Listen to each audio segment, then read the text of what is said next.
and knowledgeable, a college to the golden key to open the door of happiness of the second home, now new oasis for life.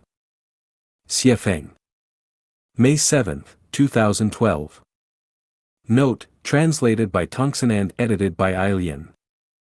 The methods used may vary, but the principle is the same. As long as we follow the principle, no matter how big the change is, how complex things turn up, everything can be organized and sorted out, just like bright spring days and the wind and rain come in their time. To build our home into a happy fairyland, we must always remember one principle, that is, everything in the second home is for realizing the happiness, freedom and blessing for our brothers and sisters. You can do or say anything that brings happiness, freedom and blessing to our brothers and sisters, otherwise, you had better not to do or say it. We must always remember, our home is designed and built for Chanyuan Celestials, and is serving for Chanyuan Celestials. Therefore, no matter what we are going to say or do, as long as it brings happiness, freedom and blessing to brothers and sisters, it is right. Otherwise it is wrong. Every brother and sister, if your words and behaviors can bring happiness, freedom and blessing to our brothers and sisters, then whatever you say or do, you are a moral person. Otherwise, you are wrong, you are a person without morals. When our branch directors arrange the daily life in each branch, you also need to focus on the principle of bring happiness, freedom and blessing to each brother and sister, let everybody live happily and harmoniously, and feel happy and comfortable in our home. We should never protect our home at the expense of everyone's happiness and freedom.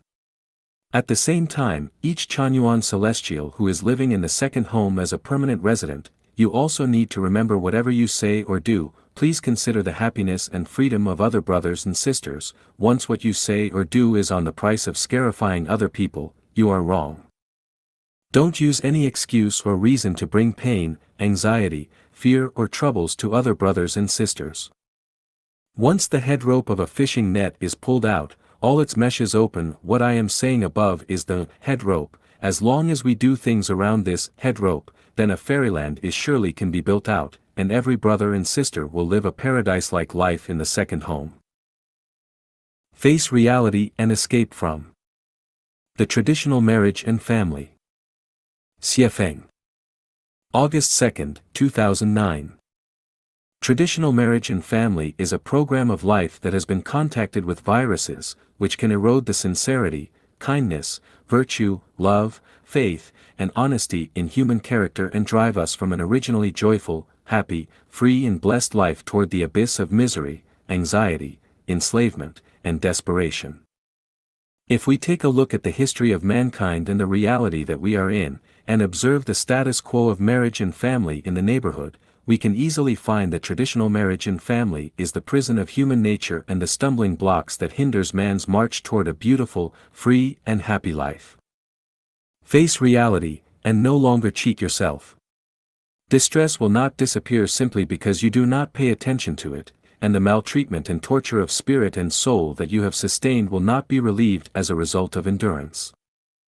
It is the most foolish illusion to place your own future and happiness in the hand of a certain person or several people. It is the most insane and wishful thinking to rely on marriage and family for a joyful, happy, free and blessed life. We cannot blame any person, the parents, the husband or wife, or, even less so, children, sisters, brothers, relatives, friends or neighbors for the misfortunes and tragedies incurred by the traditional marriage and family. What is at fault is the program of family. Humankind has been trapped in this program for thousands of years.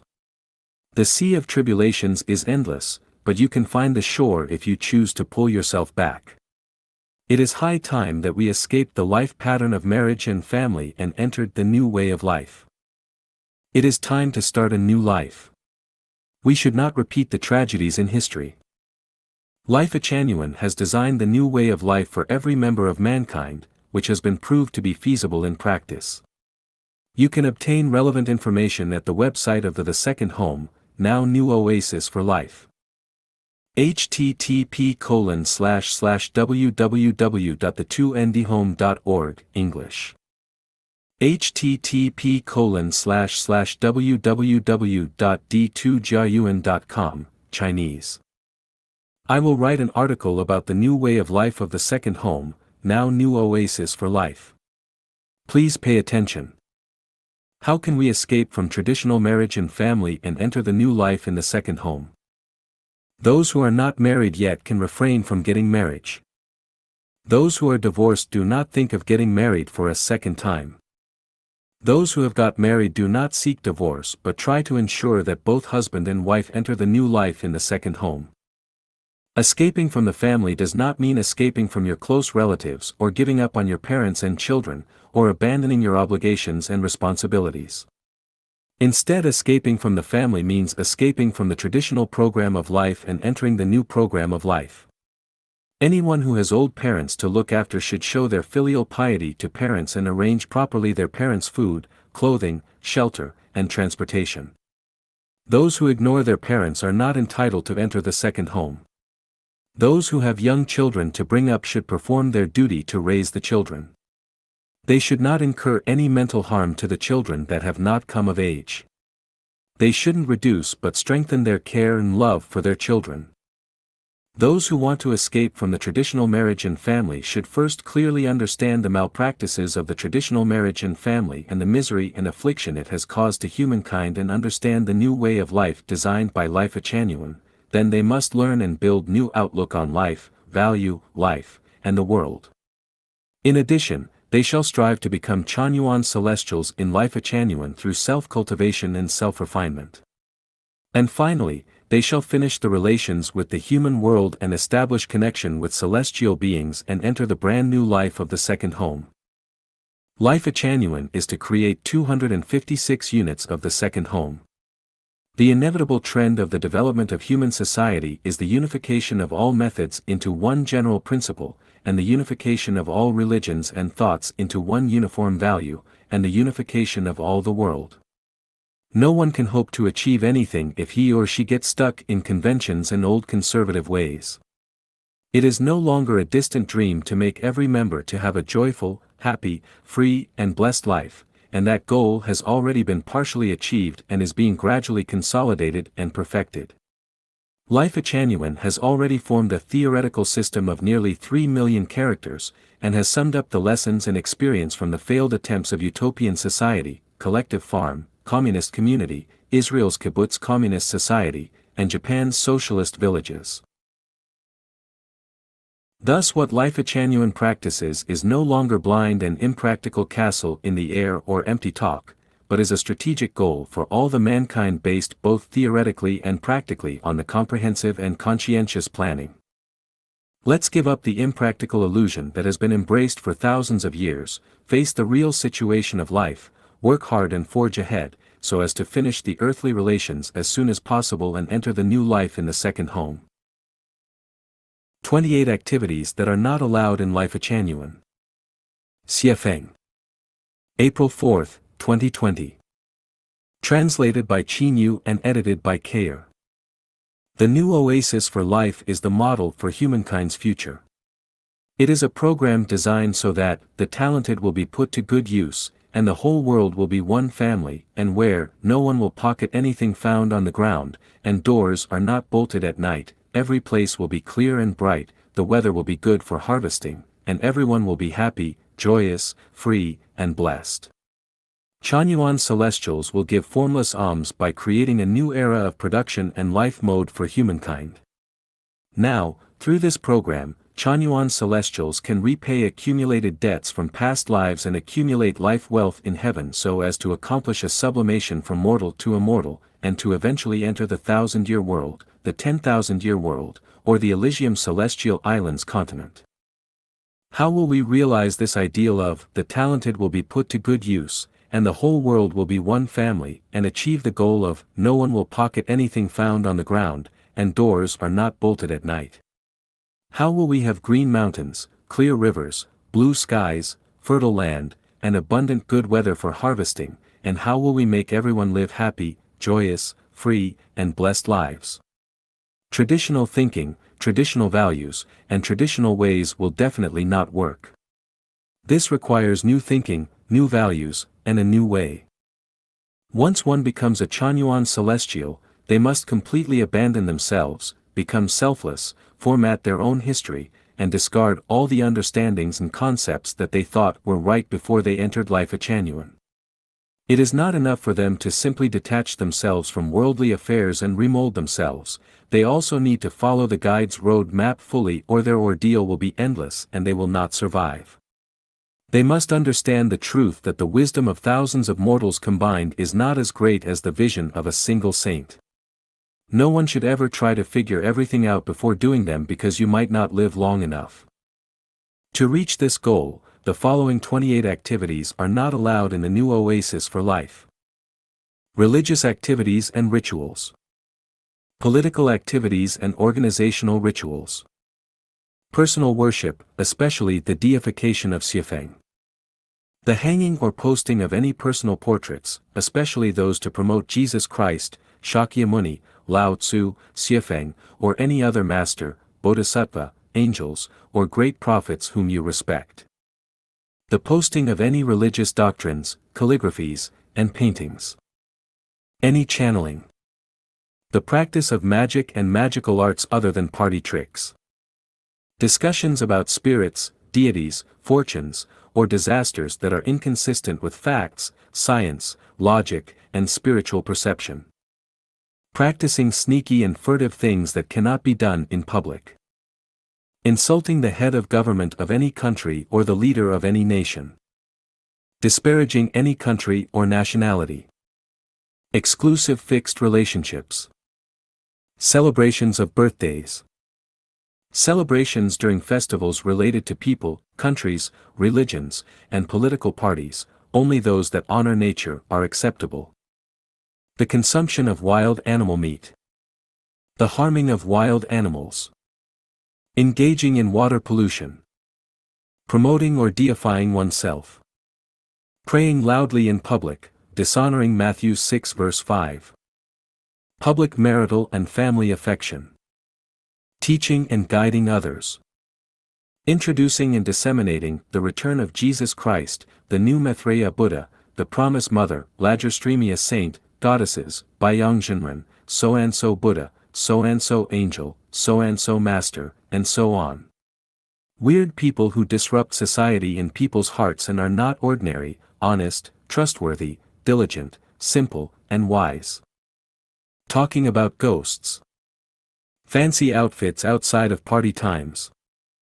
Except for the sick and elderly, and young children, any enjoyment of special food, clothing, housing, or transportation, no matter how great their credit is, Xiefeng is no exception. The ownership of personal belongings. Men sexually harassing women. Gift-giving between each other. Understand that the new oasis for life is not affiliated with any country, political party, religion, nation, or organization, let alone with any individual. The new oasis for life belongs to the greatest creator, and all of humankind, and those living within it come from all over the world, from different cultures, different religions, and different racial and ethnic backgrounds, to make everyone live happily, joyfully, freely, and blessedly. It must be like this. 18 Details of caring for the elderly in the new oasis for life. Xiefeng. April 9, 2020. Translated by Qin and edited by Kair. We must completely end the problem of people spending their final years lonely and in misery, which has been the case since the beginning of human history. In the new oasis for life, we must allow elderly people to live a carefree and picturesque fairy life and let them always be in the company of middle-aged and young people and even children, so that they can fully enjoy the beauty of old-age life. Below are 18 details of caring for the elderly in the new oasis for life. The best rooms are reserved for the elderly. The best food is reserved for the elderly. Specially trained people care for the elderly. Every night one person is tasked with saying good night to the elderly. Every morning, someone sees that the elderly has all woken up, and helps them to wash themselves and eat their breakfasts. People ask how the elderly people feel every day and whether they need anything so as to meet their needs to the maximum. Someone assists the elderly to take baths, being careful that they do not slip or fall. People hold the arms of those with mobility issues. The elderly's rooms are kept clean, tidy, and airy. Bed sheets, quilt covers, and pillowcases used by the elderly are changed and washed at least once every 3 days. Clothes worn by the elderly are changed and washed at least once every 3 days. Help is given to scrub the elderly's bodies and wash their hair if they cannot wash themselves. The most comfortable seats are positioned in the best places for the elderly during entertainment parties. Clean, boiled water is available at all times in the elderly's rooms, so they can drink it at any time. Food is delivered to the elderly if they are unable to walk to the canteen. The elderly is accompanied often to walk around in the courtyards and fields, and to chat with them to eliminate their loneliness. Roads over which the elderly often pass are smoothed to avoid tripping. Fun activities are organized for the elderly to participate in and keep them happy. According to Chanyuan values and the more than 10 years of practice of the new Oasis for Life, our goal is that every Chanyuan celestial should be able to live to 120 years of age. In the new Oasis for Life, the definition of elderly is anyone who is at least 80 years young, then they can start enjoying this kind of treatment. Actually, some of our elderly people are more than 80 years young but continue to do physical work every day, while many over 70 years are still working as energetically as much younger people. Therefore, in the new Oasis for Life, members in their 60s and 70s are called middle-aged, and anyone under 60 is considered a young person. Every Chanyuan celestial who reaches the age of 120 years is encouraged to leave the mortal world immediately without nostalgia for it. We send the elderly people to the 1,000-year world, the 10,000-year world, or the Elysium Celestial Islands continent through the method of being free from the mortal body in meditation. The problem of providing for the elderly, which has not been solved for 5,000 years, has finally been solved satisfactorily. Xiefeng. November 28, 2020. Translated by Qin Yu and edited by Kayer. Most people will become elderly eventually. Do not let them reach the ends of their lives in solitude, loneliness, helplessness, and misery. It is the will of the greatest creator, the ideal of gods, Buddha, celestials, saints, and sages, and also everyone else's expectation. For 5,000 years, this unresolved problem of mankind has finally been satisfactorily resolved today. The traditional concept and method of relying on one's children to provide for their final years should come to an end. Although fond parents are legion, whoever saw a really filial child? In cases of chronic sickness, there are no dutiful children at the bedside. 5,000 years of human history tell us that relying on adult children to provide for their elderly parents is not an ideal solution. Sending elderly people to nursing homes will leave them with withered surroundings every day in the final stage of their lives. This is too cruel and is tantamount to saying, do not die at home, but go and wait for death somewhere else. In recent years, many of the elderly have joined voluntarily to mutually comfort and care for each other. This kind of living in one's old age is a helpless action and is not really an ideal model. So, where is the ideal old age support pattern for mankind, and what are the contents of an ideal elderly support system? The most ideal one is in the new Oasis for Life created by Life Chanyuan. The details are as follows. The elderly people live together with middle-aged people, young people, and children all the time. Every day they can see energetic people around them. They live happily and joyously and forget that they are old, and they reach the end of their lives while laughing, joking, and chatting. The elderly should also live with enthusiasm, passion, vitality, and taste. It should always be made clear to them that death is only the end of life but not the end of life, and that it is only a new starting point for life. After death, there will be a better place to go. It is like abandoning a boat and stepping ashore.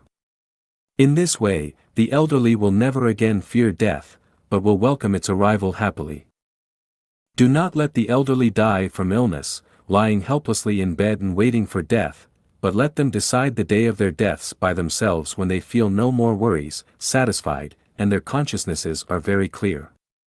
This is how I said to end life with the Chanyuan meditation method. Careful, sincere, and enthusiastic middle-aged or young people should always manage their daily lives.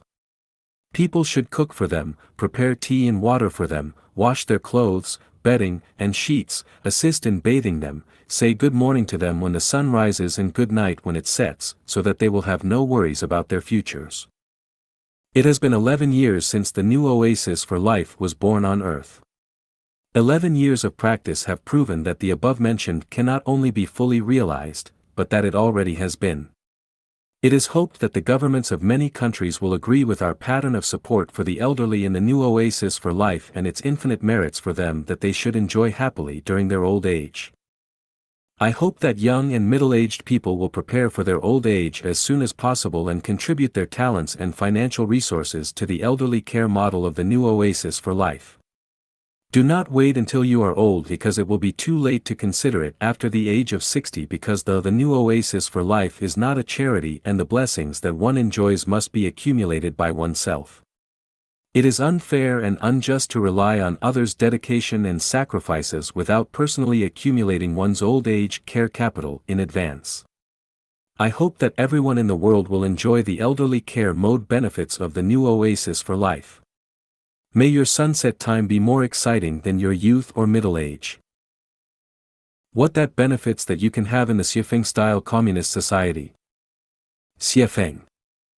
July 24, 2018. Translated by Qin Yu and edited by Peter.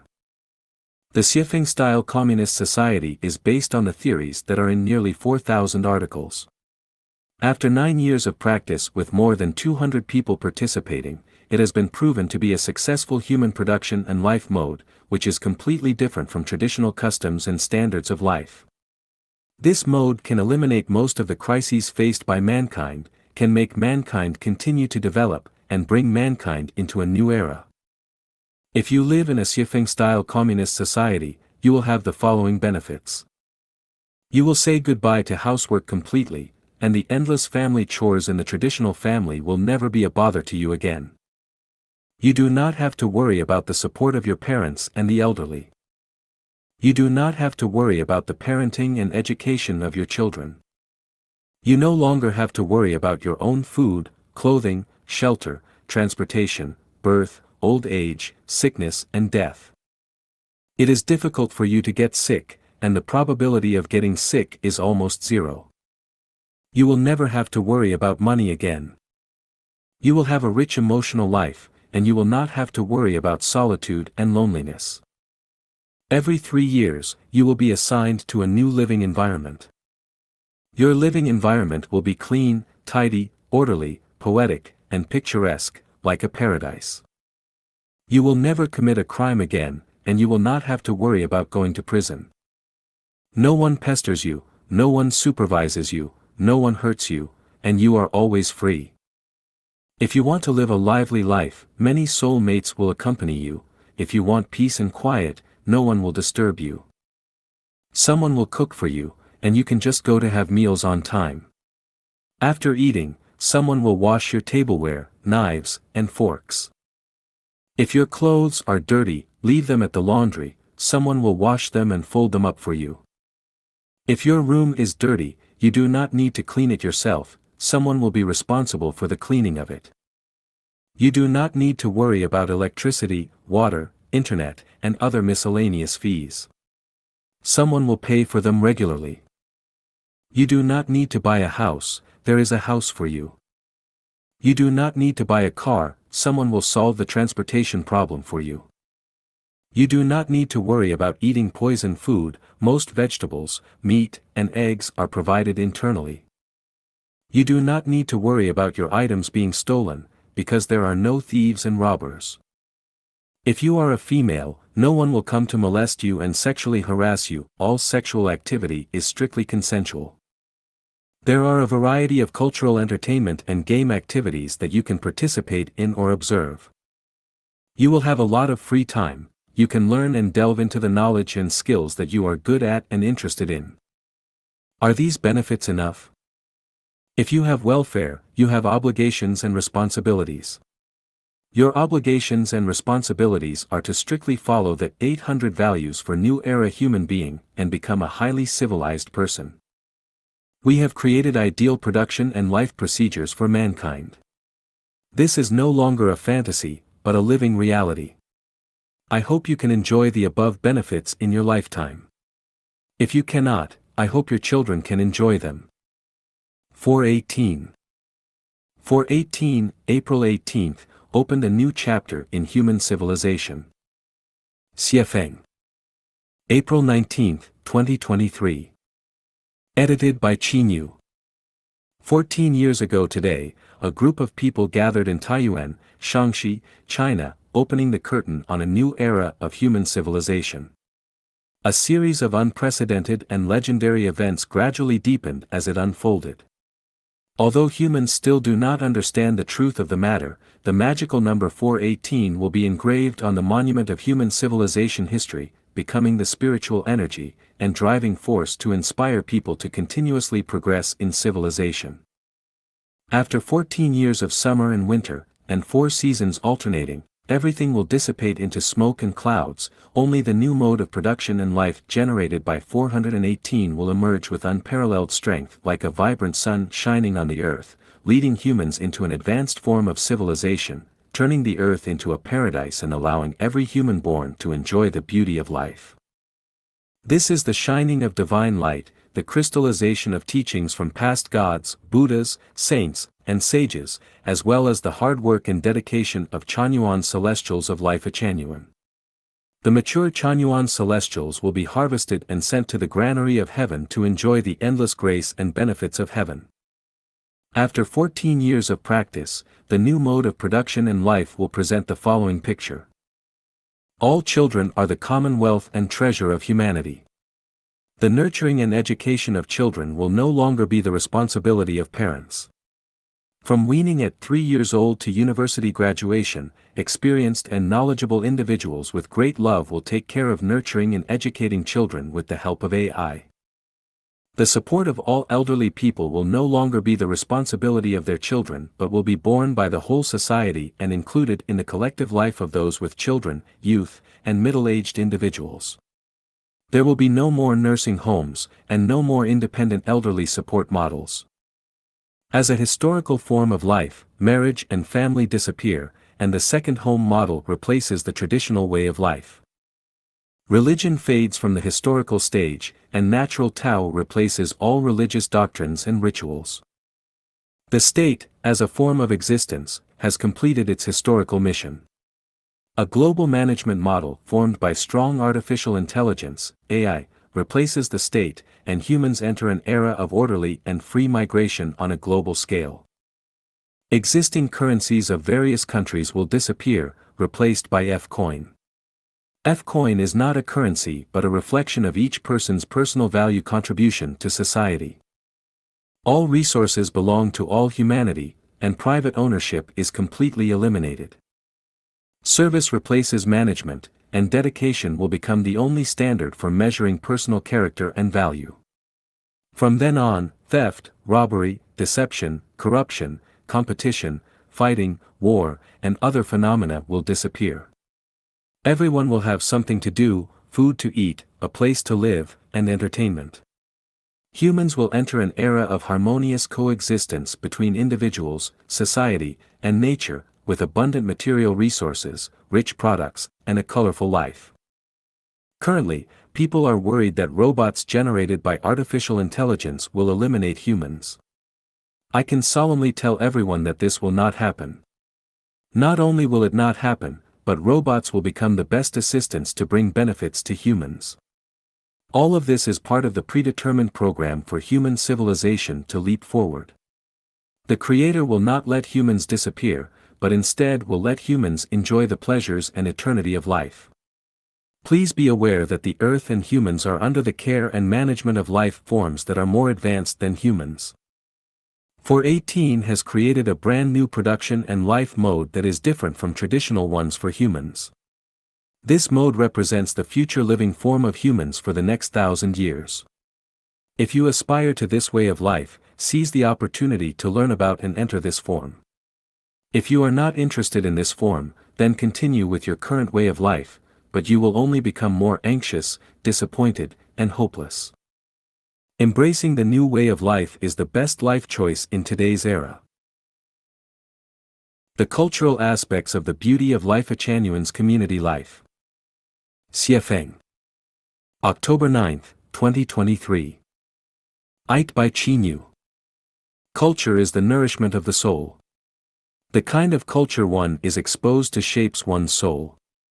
Ugly culture begets ugly souls, barbaric culture begets barbaric souls, and elegant and civilized culture begets cultured and refined souls. Conversely, ugly souls create ugly culture, noble souls create noble culture, barbaric souls create barbaric culture, and civilized souls create civilized culture. In the Bible, in the book of Luke, chapter 6, verses 43 and 44, Christ Jesus spoke about the relationship between culture and the soul, saying, "A good tree cannot produce bad fruit, and a bad tree cannot produce good fruit. You can identify them by their fruit, that is, by the way they act." This implies that good culture nurtures good souls, and bad culture influences the development of bad souls. By observing the behavior, speech, and living conditions of a particular ethnic group or population, we can determine whether their culture is barbaric or civilized. The beauty of life in the second home community has been experienced firsthand by hundreds of Chanyuan celestials. Why do Chanyuan celestials love and long for life in the community? Even after enduring more than a decade of trials and tribulations, they remain unwavering in their original intentions and unshaken in their faith. The answer lies in the culture of our community, which is noble, refined, profound, and civilized. Anyone can give it a try. Can you make 100 people from different backgrounds, who are strangers to each other, live together harmoniously, warmly, peacefully, happily, joyfully, freely, and blessedly? This life is free of quarrels, conflicts, complaints, or condemnation. There is no theft, corruption, poverty, or laziness. Each person voluntarily engages in creative labor without any administrative commands or compulsory measures. Can you achieve this? In our community, we have Christians, Buddhists, Taoists, Muslims, and even Communist Party members. We have urban professionals and rural folks, entrepreneurs, and the impoverished, PhD students and those who never completed elementary school. We have people in their 80s and 5 or 6-year-old children. All these people, with different backgrounds, cultures, beliefs, and values, have lived together harmoniously for over a decade. They respect and love each other, laugh and smile every day, living freely and happily. Can't this be taken as irrefutable proof that the culture of the second home community is highly civilized? Our community can be called the kingdom of the greatest creator, a replication of heavenly life, a utopia different from any utopian community in human history, including the New Harmony Village, founded by Robert Owen in the United States, surpassing it by 100-fold. The reason is that our community possesses a rich cultural heritage. Our community can be called the kingdom of the greatest creator, a replication of heavenly life, a parody on earth, and it can be described as genuine communism, entirely different from what has been discussed and practiced in modern history. Of course, it can also be referred to as a utopia, but this utopia is entirely distinct from any utopian community in human history. It surpasses Owen's New Harmony community in the United States by 100-fold, and the reason for this is our community's rich cultural heritage. Our community culture not only has universal values but also universal cosmic values. It means that our culture is suitable for any nationality, religion, political system, and culture on earth. It is applicable in the vast universe, from hell to heaven, from the celestial world to the Buddhist paradise, from the XYZ world to the XYZ world. Our community culture encompasses the teachings of Christ Jesus, Buddha Shakyamuni, Celestial Laozi, and the Prophet Muhammad. It includes rich content in philosophy, science, art, and the humanities. Our community culture provides a clearer and more thorough understanding of time and space. We provide unique explanations and analyses of concepts like horizontal spacetime. Our culture is down to earth, close to human nature, closer to facts, and closer to everyday life. We can rightfully call our culture heavenly culture. Our community culture is an open system, a transparent system. Anyone on earth, especially religious masters, political leaders, cultural elites, scientific experts, and philosophical giants, can come and try to refute it. If someone can overturn Chanyuan culture, they are like gods. Our community culture has nourished Chanyuan celestials, and it can also nourish anyone else. Only those who thoroughly understand Chanyuan culture can be considered true civilized people. Without an understanding of Chanyuan culture, regardless of who you are essentially a primitive person. The beauty of life in the second home community involves cultural, material, emotional, mental, and spiritual factors. In this article, we only discuss the cultural aspect. The spiritual aspects of the beauty of life at Chanyuan's community life. Xiefeng. October 10, 2023. Edited by Qinyu. In the universe, there are three types of energy: material energy, spiritual energy, and soul energy. Living solely on material energy are animals and plants. Some more advanced animals like monkeys and dogs require a bit of spiritual energy. Humans, on the other hand, need both material and spiritual energy. The abundance or lack of spiritual energy is closely related to a person's quality of life and standard of life. Lives sustained by soul energy have already transcended animals, plants, and even humans, making them like godlike beings. Spiritual energy is composed of factors such as achievements, friendships, status, experiences, knowledge, reputation, wealth, and talent. An accomplishment achieved in one's life becomes a person's spiritual energy.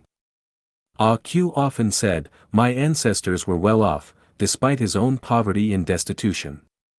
But every time he thought about his well-off ancestors, he would find great comfort in his spirit and psychology. When arguing with others, he would even glare and say, "Our ancestors were much more well-off than you. What are you?" Well-off ancestors can become a person's spiritual energy, let alone when one has achieved something themselves. Friendship is a form of spiritual energy that encompasses family bonds and social relationships. People often like to say things like, "The president of the Greater East Asia Prosperity Circle is my uncle, my brother had dinner with the President of the United States, my friend is the Minister of Energy in the Mariana Trench," and so on. Just by their connections becoming successful, they can derive it as their spiritual energy.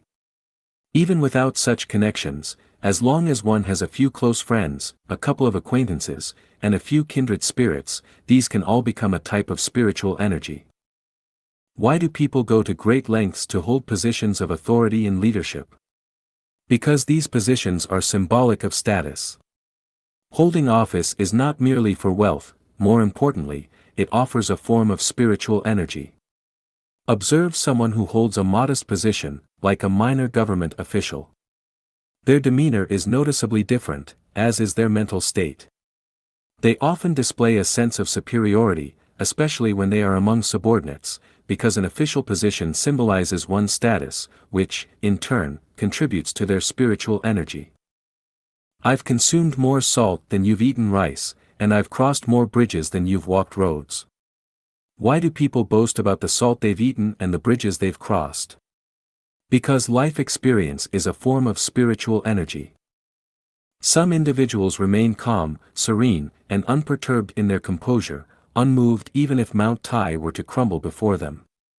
It's because they possess rich knowledge. Knowledge is an internal form of spiritual energy. A PhD may feel superior to a master's graduate, and a university graduate may feel a sense of superiority over a high school graduate, all thanks to the role of knowledge. One's reputation is also a type of spiritual energy. The praises of those around you can bring satisfaction, mental upliftment, and a boost in spiritual energy. The more people praising you, the greater your spiritual energy. This is why individuals highly regard the comments others make about them. Wealth can transform into a form of spiritual energy. For instance, capitalists who have earned billions have more than enough to live on for several lifetimes. Why then would they continue striving so hard to make money? Some officials have already embezzled billions, so why not stop while they are ahead? This is because their concern is no longer just the money but the enormous spiritual energy amassed through accumulated wealth. The psychological state of someone with a little money in their pockets or bank account differs entirely from that of someone with nothing at all. Talent and aptitude can also become a form of spiritual energy. White-collar workers look down on blue-collar workers, and skilled laborers feel superior to common laborers because of their talents and skills. So, the Chanyuan Celestials, who live in the second home community, possess abundant spiritual energy. Where does their spiritual energy come from? Firstly, the pattern and realm of the Chanyuan Celestials are incomparable to ordinary people. From the perspective of ordinary people, Chanyuan Celestials may seem foolish, but from the perspective of heaven, they are like ripe seeds of paradise. What ordinary people fail to see is that Chanyuan Celestials possess spiritual energy derived from accomplishments, friendships, social status, life experiences, knowledge, reputation, wealth, and talents. In terms of accomplishments, Chanyuan Celestials have created an eternal legend for humankind, the second home. Regarding friendship, every Chanyuan Celestial has thousands of kindred spirits. In terms of status, Chanyuan Celestials are immortals. The status of an immortal surpasses the secular presidency, just as the status of humans surpasses the rank of lead cattle within a herd. Concerning life experiences, they have traveled tens of thousands of kilometers, endured numerous hardships, and built a paradise on earth in the midst of the desert and wilderness. Who else has such life experiences? In terms of knowledge, who has the richest knowledge of the greatest creator, of being human, and of being a celestial? Who has read more books without words than them? As for reputation, as time progresses and human civilization advances, the reputation held by Chanyuan Celestials will eventually be known to all. Regarding wealth, to be honest, Chanyuan Celestials do not possess significant wealth. However, those who have lived in the community for an extended period are generally unwilling to leave the community even if offered 1 million. Can this demonstrate that they each possess more wealth than 1 million? Regarding talent, can the most beautiful and picturesque paradise on earth in human history be created without talent and abilities? Therefore, one of the factors contributing to the beauty of community life is that Chanyuan Celestials possess abundant spiritual energy. The soul aspects of the beauty of life. A Chanyuan's community life. Xiefeng. October 11, 2023. Edited by Qinyu. Without a relatively perfect state of mind, it is extremely challenging to establish a perfect life system. Whether it's a family, a business, a community, a political party, a nation, or a country, the mental state of each member determines the group's quality of life. The core factor of the beauty of life in the community is that the Chanyuan Celestials possess a relatively perfect state of mind. We have always given top priority to the development of the soul garden. If the construction of the soul garden lags behind, all our efforts will eventually end up in chaos. The root of all crises lies in the crisis of the soul. A community of selfish individuals cannot create a perfect living system. Where there is selfishness, jealousy, complaints, hatred, conflicts, and strong egos, there will inevitably be a constant stream of contradictions, disputes, and disharmony. When you see two people arguing, fighting, or having conflicts, it is because there are too many weeds and toxic plants in their soul gardens. When you witness conflicts between two races, it is because there are problems in the minds of the members of those races. When you see two countries at war, it is because the people of those two countries have issues in their minds. When you see frequent natural disasters like floods, droughts, hurricanes, and wildfires, it is because there is a problem with the minds of all of humanity. In all construction activities, the construction of people's soul gardens comes first. If the construction of the soul garden is not done properly, even if you have mountains of gold and silver, even if you have a million-strong army, even if you have high technology, even if you have supernatural powers and spells, the result will be corruption and collapse. Each individual will not be able to lead a peaceful and harmonious life. To build a good soul garden, you must first absorb powerful spiritual energy. Without the infusion of strong spiritual energy, the construction of the soul garden is just empty talk. The most powerful source of spiritual energy comes from awe and belief in the greatest Creator, and from a deep understanding of the fairness of the Tao. Without sincere awe and belief in the greatest Creator and without a profound understanding of the fairness of the Tao, people cannot possess perfect morality, nor can they pursue truth and light. They will be led by their desires and lose their pursuit of virtues. They will yield to the temptations of money and power, and the pursuit of fame and fortune will become the daily norm. Deception, lies, cheating, theft, and violence will become societal epidemics. With awe and belief in the greatest Creator and an understanding of the fairness of the Tao, a person establishes an internal judgment platform for their thoughts, words, and actions. They will not act recklessly, be audacious, be enticed by wickedness, harm life, society, or nature. Another source of spiritual energy is from the teachings of gods, Buddhas, immortals, and sages. It is quite strange that such insignificant creatures as humans can develop such ambitious and arrogant aspirations. This is the result of ignorance. Only by listening to the teachings of gods, Buddhas, immortals, and sages, such as the teachings of Jesus Christ, Buddha Sakyamuni, Celestial Laozi, and the Deiform Buddha, can a person gain clarity of mind, distinguish between right and wrong, find their own coordinates and reference points, and learn how to conduct themselves.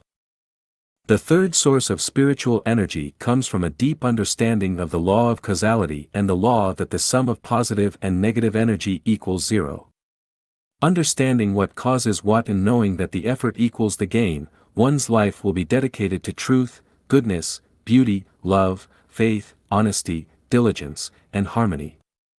They will no longer be concerned with gains and losses, no longer be arrogant, and no longer associate with falsehood, evil, ugliness, hatred, deceit, and laziness.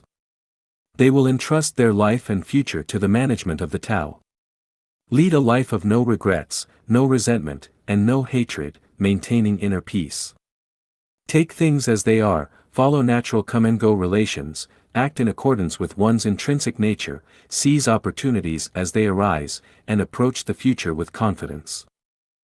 Awe and sincere belief in the greatest Creator, a willingness to submit to the management and arrangements of the Tao, listening to the teachings of gods, Buddhas, immortals, and sages, abiding by the laws of the universe and nature, these are the sources of spiritual energy for Chanyuan celestials. Possessing powerful spiritual energy is the core factor of the beauty of life in the community. Humanity's most ideal life has been born on Earth for over a decade. Xiefeng. July 11, 2023. Translation edited by Qinyu. Let me describe this kind of life, so you can see if it is the most ideal life for humanity. No one pays you a salary, bonus, or benefits. You have nothing, yet you immerse in happiness every day, no longer worrying about the necessities of life.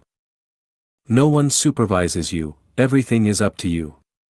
Yet, every day, you willingly create, give, and contribute, finding your greatest joy in doing so. No worries about unemployment or the necessities of life, risks are shared, and resources are shared. There are no internal laws to constrain you, no rules or regulations to restrict you, everything is voluntary. Yet, life is lived in a tranquil ease, and people interact in a peaceful and harmonious manner. There's no conflict, let alone competition or contention. No marriages, no families, so there's no worry about caring for the elderly or raising children, tedious household chores disappear, and complex interpersonal relationships vanish. A rich and varied sexual life without the need to invest time, energy, or money in maintaining specific romantic relationships. No corruption, theft, gambling, or drugs, only love pervades the space. There's no manager above your free will, only values and programs are at work, values managing, and programs maintaining. Just be yourself, no need to scheme for interpersonal relationships. No lazy people, everyone is striving to achieve the highest quality. Use the resources within the scope of supply as much as you want. There is no designated person responsible for distributing the fruits of labor. Everyone's freedom and security are paramount. No interference in your freedom, no neglect of your safety. If anyone encroaches on others' freedom, threatens or harms others' safety, the program will expel them from the living circle. For a maximum of 3 years, everyone's living and working environment relocates. From place A to place B, then from place C to place D, and so on, indefinitely. Traditional customs of treating and giving gifts disappear. No need for anyone to establish special relationships. Holidays related to religion, political parties, or nations all vanish. No celebrations of birthdays, but cultural and entertainment activities are abundant. Sick individuals may receive care, but not pity or sympathy, as the basis for falling ill no longer exists. Why even fall ill? End-of-life care is meticulous, and everyone will die with dignity. Everyone is a labor creator. White-collar workers who are purely exempt from physical labor account for less than 1%. The wealth gap is nearly zero. No worries about education, healthcare, housing, or retirement since the collective assumes responsibility for all. The aforementioned ideal lifestyle can be partially realized in any part of the world or integrated on a global scale, but it cannot be fully unfolded. For some individuals, this way of life is undesirable. Those deeply entrenched in pursuits of power, wealth, and social status, aiming to live lives that evoke envy and jealousy, find this ideal life appalling. It needs to be vigilantly guarded against, prevented, suppressed, and eradicated. This ideal life has existed on Earth for over a decade. Therefore, it is not just a paper theory or an imaginary concept, it's a living reality. Do you think there is a more ideal way of life? If so, please enlighten us. Analysis of the reasons for repeated hardships faced by the home. Xiefeng. November 20, 2023. Translation edited by Qinyu. As of now, we have established 23 homes, namely, Harare Home, Taiyuan Home, Siba Home, Heavenly Hotel, First Branch, Third Branch, Fourth Branch, Nanhua, Catel, Geyser, Qingma, Farmhouse Hotel, Hidden Mountain Villa, Sesame Slope, Deep Mountain Forest, Secluded Fairy Source, Fairy Rime Oasis, Wagwa Mountain, Youth Home, First Branch in Thailand, Second Branch in Thailand, Headquarters in Canada, and Korea Home. Among these, Taiyuan, Siba, Heavenly Hotel, and the First Branch in Thailand were voluntarily abandoned. The Harare Home was a mistake due to poor management. The only existing homes are the Second Branch in Thailand, Home in Korea, and the Canadian headquarters. The remaining 15 homes were destroyed by local governments. Now, let's analyze the internal and external factors contributing to the repeated hardships faced by the homes. Firstly, we know that the growth and decline of all things are governed by the law of nature. Everything in the universe operates within these laws, constrained, rewarded, and punished by them. The destruction of the second home of life Achanuan is undoubtedly part of the intricate arrangement of these natural laws. Although it appears to have been destroyed by the government, fundamentally, it is a part of the arrangement of the Tao. Secondly, all appearances, existences, and extinctions are manipulated by invisible and intangible forces behind them. For instance, human behavior is controlled by the invisible consciousness of people. Specifically, it is determined by a person's beliefs, morals, ethics, sentiments, scope, realm, cognition, values, perspectives on life, and worldview. The existence and destruction of the second home of life Achanuan is definitely controlled by unseen forces. External actions are only superficial, the real influence comes from internal factors. Lastly, what plants and animals thrive in a particular place are determined by the climate and geographical environment.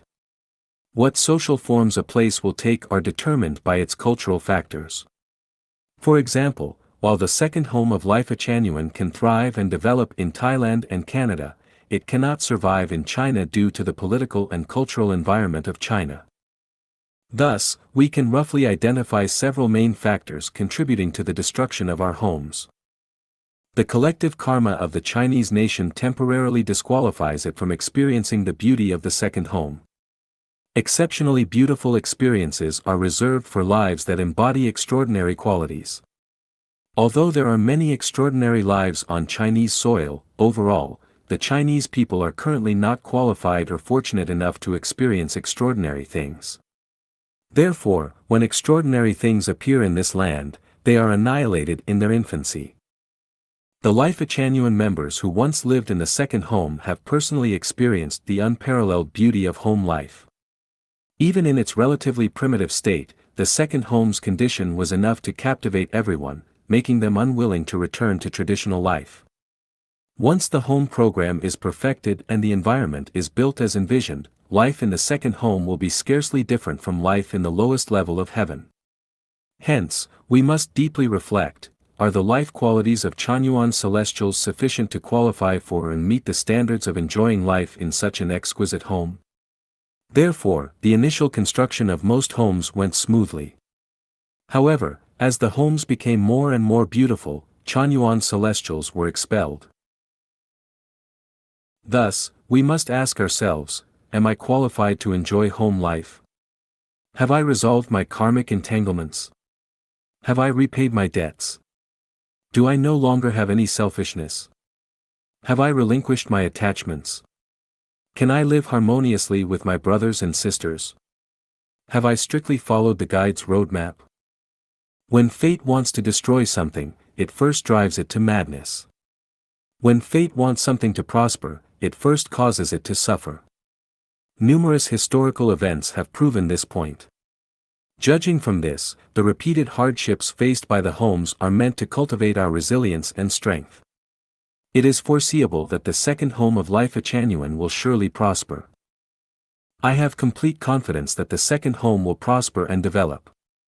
This confidence comes from three sources. Firstly, we have a series of theories to support us. Secondly, we have a successful home model, especially after enduring suppression for 14 years, our homes in Thailand and Canada continue to stand strong and grow.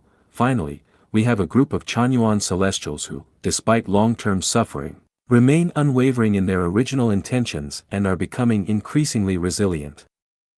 In China, we will continue to build homes because Chanyuan celestials can only truly understand the meaning of becoming Chanyuan celestials when living in a home. Only then can they achieve the state of possessing nothing yet having everything, free from worries about food, clothing, shelter, transportation, and the cycle of life and death. Eventually, they can become mature crops harvested into the granary of heaven. Human history will prove that the Life-Chanuan values and the second home model are the hope of humanity. We will continue to march towards the pinnacle of human civilization as before. The principles and values behind the disappearance of homes. Shui Feng. November 28, 2023.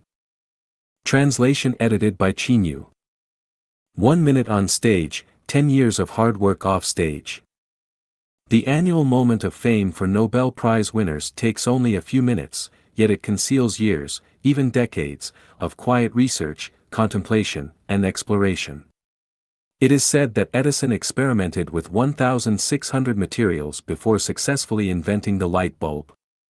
Throughout human history, those who achieved great accomplishments have almost always been repeatedly battered by failures.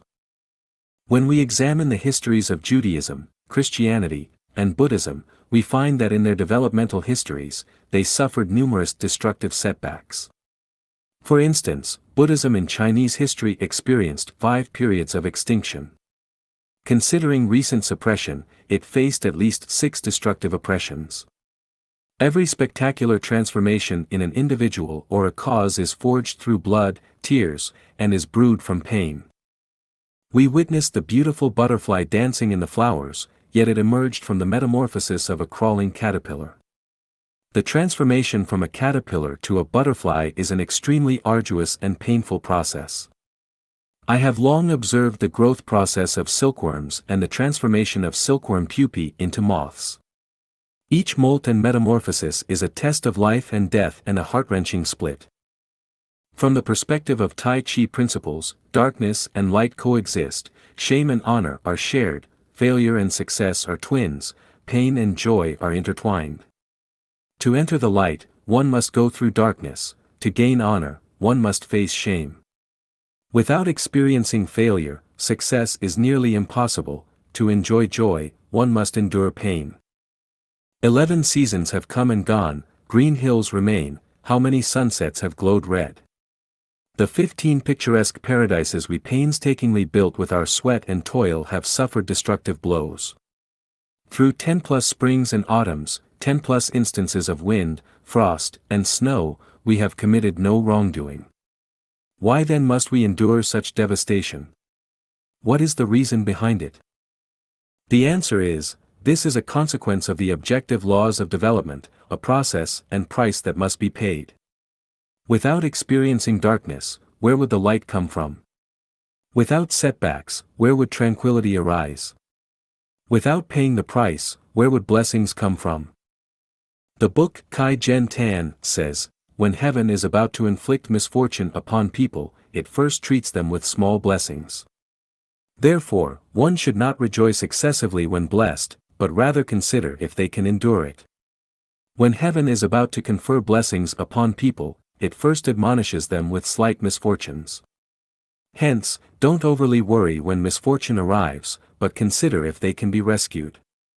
The Taoism master Laozi teaches us, good fortune lies within misfortune, and misfortune may conceal within good fortune.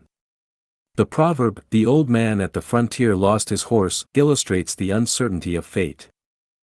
After facing numerous setbacks over more than 10 cycles of seasons, who can assert that it is not a blessing in disguise for the home? Slower growth fosters deeper roots, a richer appearance, and longer longevity. Born suddenly, gone suddenly, similarly, slow to grow, long to last.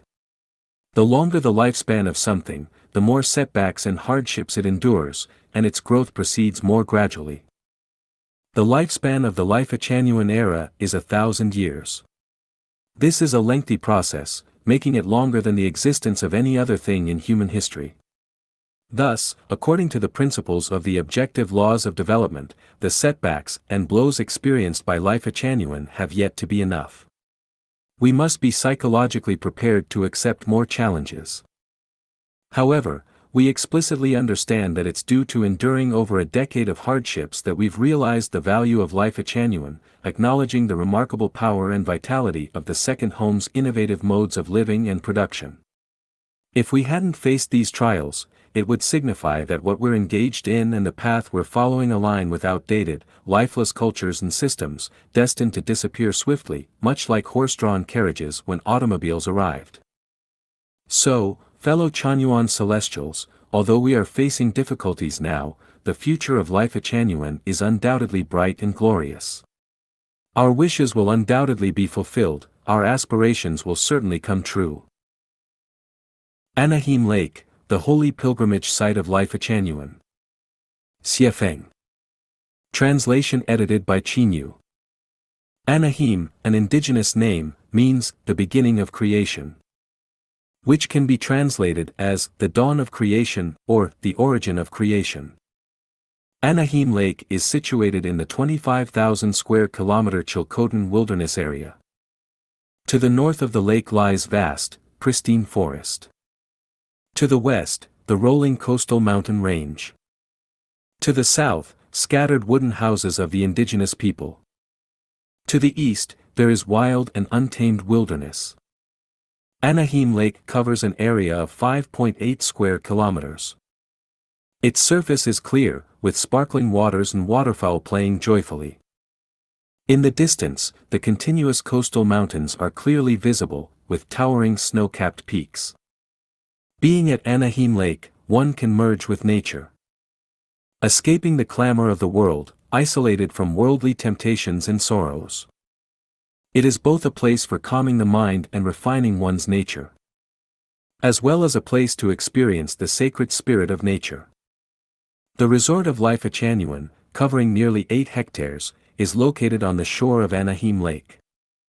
Outside the 3-story main building, there are 7 wooden cabins, nestled among the trees by the water, with enchanting scenery. This is the holy pilgrimage site of Life Achanuan. The Pilgrimage Song of Anaheim Lake. Xiefeng. August 21, 2024. Weary of the complexities of the mundane world, come for a purification of the soul. Tired of the struggles of human life, lost in the streets of the world. Pack a simple backpack and head towards Anaheim Lake. I am going on a pilgrimage, to elevate my life. Bid farewell to worldly splendor, step into a serene sacred place. Revive the heart of pilgrimage, shake off the weariness of body and soul. Let the eternal regrets of reincarnation end at the pilgrimage site. May my most beautiful wishes be fulfilled on the pilgrimage journey. My heart has long been in heaven. Embracing the dreams that haunt my soul, I embark on the pilgrimage journey. Even if the road is long, winding, and full of obstacles, even if I perish halfway, I would die on the road to heaven. The heart of pilgrimage invigorates my spirit.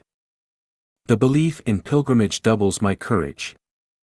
I bid farewell to mundane emotions and affairs, leaving behind the clamor of the world. I accept the call of the messenger, inheriting the ancient call. Heading towards the Holy Land, towards heaven.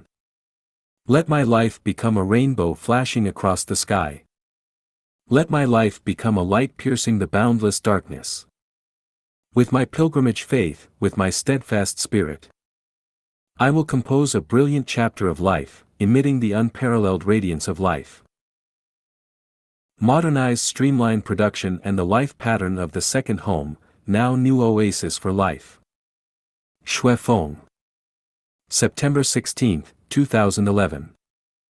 Let's see the roads and streets all over the world, all packed with endless flow of automobiles.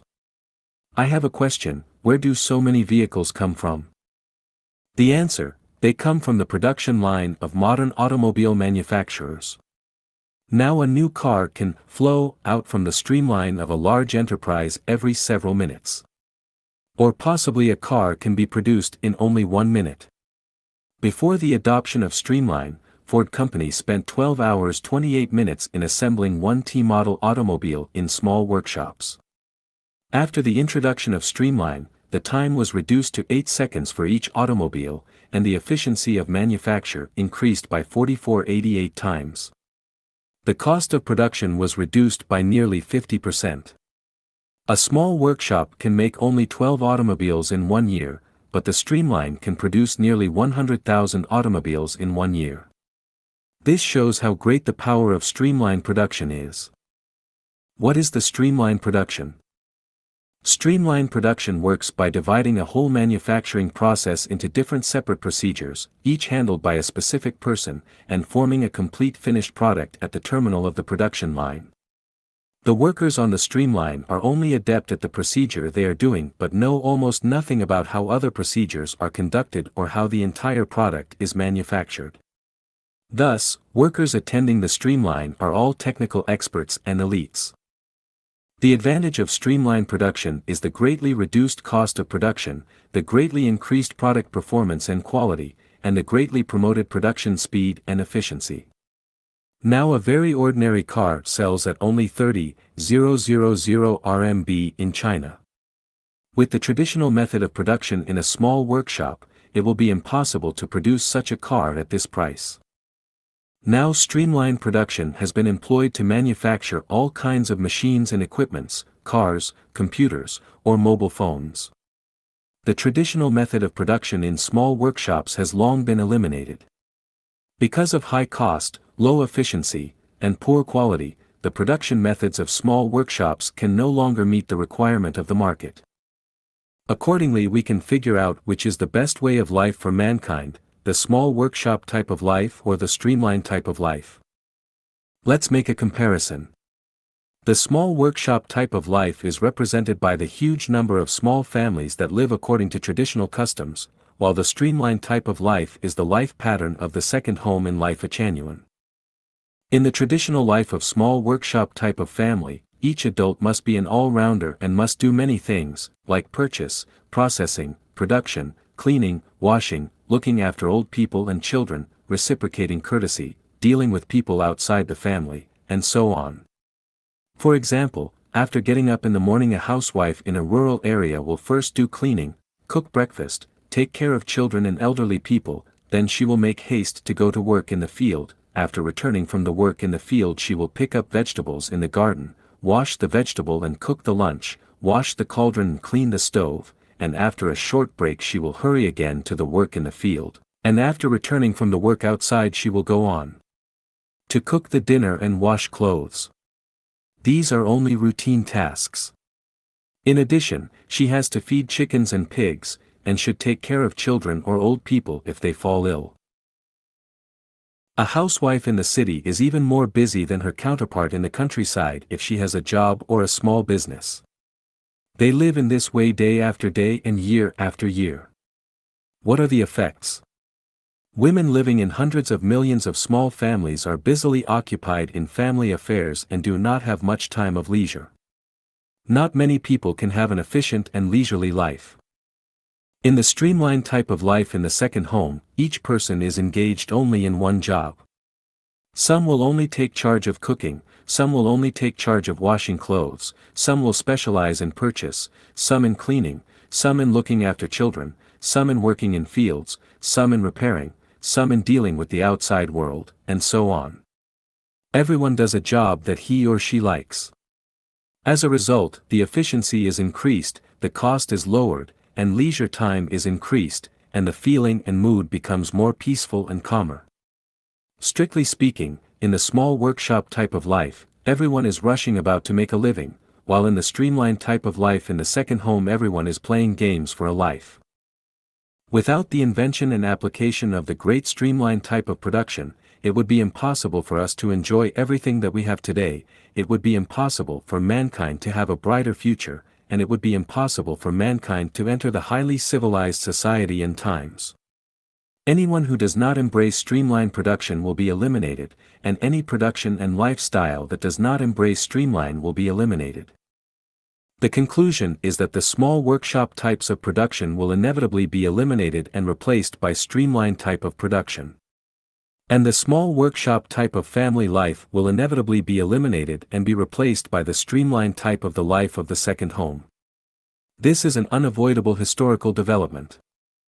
Or in another word, no matter whether you like it or not, the traditional family life is bound to be replaced by the life of the second home, and the traditional small family will be swept into the historical dustbin as a backward and ignorant way of life.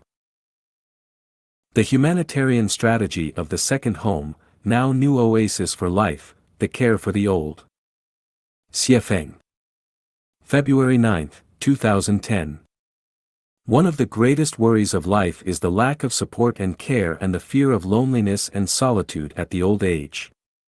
One fears that there might be no one to take care and handle his or her funeral affairs, so a person would raise sons and daughters so that he or she might have someone to take care of him or her at the old age. In every society there are people who have no kins and could not support themselves. Everyone hopes to have a good beginning and a good ending and have someone to take care of him or her at the old age. People have tried different ways to achieve this ideal, for example, the building of communities, entering the monasteries, Taoist temples, and nursing homes. The core of the hope is still built upon the support and care provided by children. If the problem of care for people at the old age cannot be solved completely, people's anxiety and fear would be difficult to banish, and it will be difficult to realize a harmonious and auspicious society and banish a series of related social problems, such as family conflicts, inheritance of property, and children's worries. The problem of supporting the aged people is a social issue. All members of the society should contribute their wisdom to solve this problem once and for all. Relying solely on children or social help is like scratching an itch from outside the boot and thus cannot address the root of the problem, because children may not be completely reliable and the care and help from the society may not reach everyone that needs it. The sea of suffering is boundless, but you can find the shore if you turn back your head. The will of the greatest Creator is to ensure that everyone has a joyful, pleasant, free and happy life, and Jesus Christ and Buddha Sakyamuni have always been concerned about everyone's happiness. The Prophet Muhammad has also toiled all his life for the happiness of mankind. Marx, Lenin, Mao Zedong and other great men have all pursued all their life to solve the tribulations of mankind. The sages and saints in history have all thought about and strived for the happiness of the whole mankind. We have come to this new age, we should not shift the responsibility of the care for the aged people to the next generations. At present we should work out a proper solution to this problem and carry it out actively and effectively. In order to achieve this purpose, Life Achanuan has founded the Second Home. The care for the old is one of the humanitarian strategies of the Second Home. Currently, there are 9 permanent Chanyuan celestials in the Second Home who are 60 years old and above. 2 of them are in their 70s. The home has provided them everything to meet their needs for food, clothing, shelter, transportation and care. In this home old people are respected, and none of them has ever been maltreated. Old people do not need to worry about their food, clothing, shelter, transportation, and health, and do not need to worry whether their children will care for and support them, because this issue has been solved by the home. The care for old people's life should not stop at physiological and material levels but should extend to their need of spirit and soul. We must make sure that they live in the collective, among middle-aged people, young people and children, in the hope for the wonderful future of life, and amidst the self-cultivation and self-refinery, during which one will not regret for dying in the afternoon if he or she has understood Tao in the morning. The practice and life in the Second Home have proved that old people are not a burden to the home, instead they have become the mainstay of the home. They get up early and work till late at night, doing what they can for the home silently. They have worked unselfishly and contributed their wisdom. They have never grumbled about their work. Therefore, it is a huge blessing for old people to stay in the home and for us to live with them. There may be lazy young people, but there have been no lazy old people. This is a real picture of the Second Home. The Second Home of Life Achanuan has solved the problem of care for the old people, which has remained unresolved for thousands of years. With the continuous consolidation and perfection of the Second Home, the home will become a fairyland not only for children, but also for young people, middle-aged people, and old people. Once you become Chanyuan Celestial and live permanently in the Second Home, you can rely on it to solve the problem of food, clothing, shelter, transportation, living, old age, health, and death. The young children no longer depend on their parents, and the old people no longer depend on their children. One can achieve the spiritual state of a celestial being in the Second Home, now new oasis for life. Xiefeng. March 1, 2011. There are 3 levels of the spiritual state of a celestial being. The first level is the separation from suffering, the acquisition of happiness, and the serenity of body and soul. The second level is having nothing and yet owning everything. The third level is great freedom and eternal happiness. A person has attained the spiritual state of an immortal when he or she becomes a celestial being, a bodhisattva, an angel, a Buddha, and a super-celestial being. Soiled evidences are needed for the attainment the spiritual state of a celestial being, otherwise it would be empty talks no matter how much principle you understand. According to Christian teachings, a life of an angel without marriage can count as the attainment of the spiritual state of a celestial being. According to the Buddhist teachings, a mind without abode and care and far from the reverse dream and a mind of nirvana can count as the attainment of the spiritual state of a celestial being.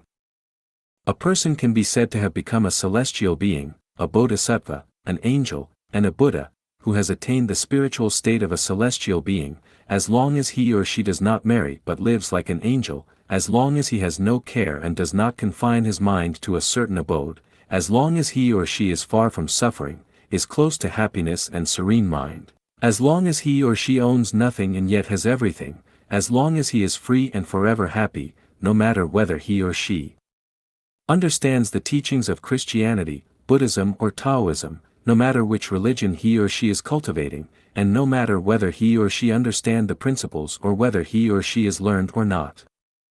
If a person has never experienced the three levels of the spiritual state of a celestial being in the human world, then he or she has not attained the spiritual state of a celestial being.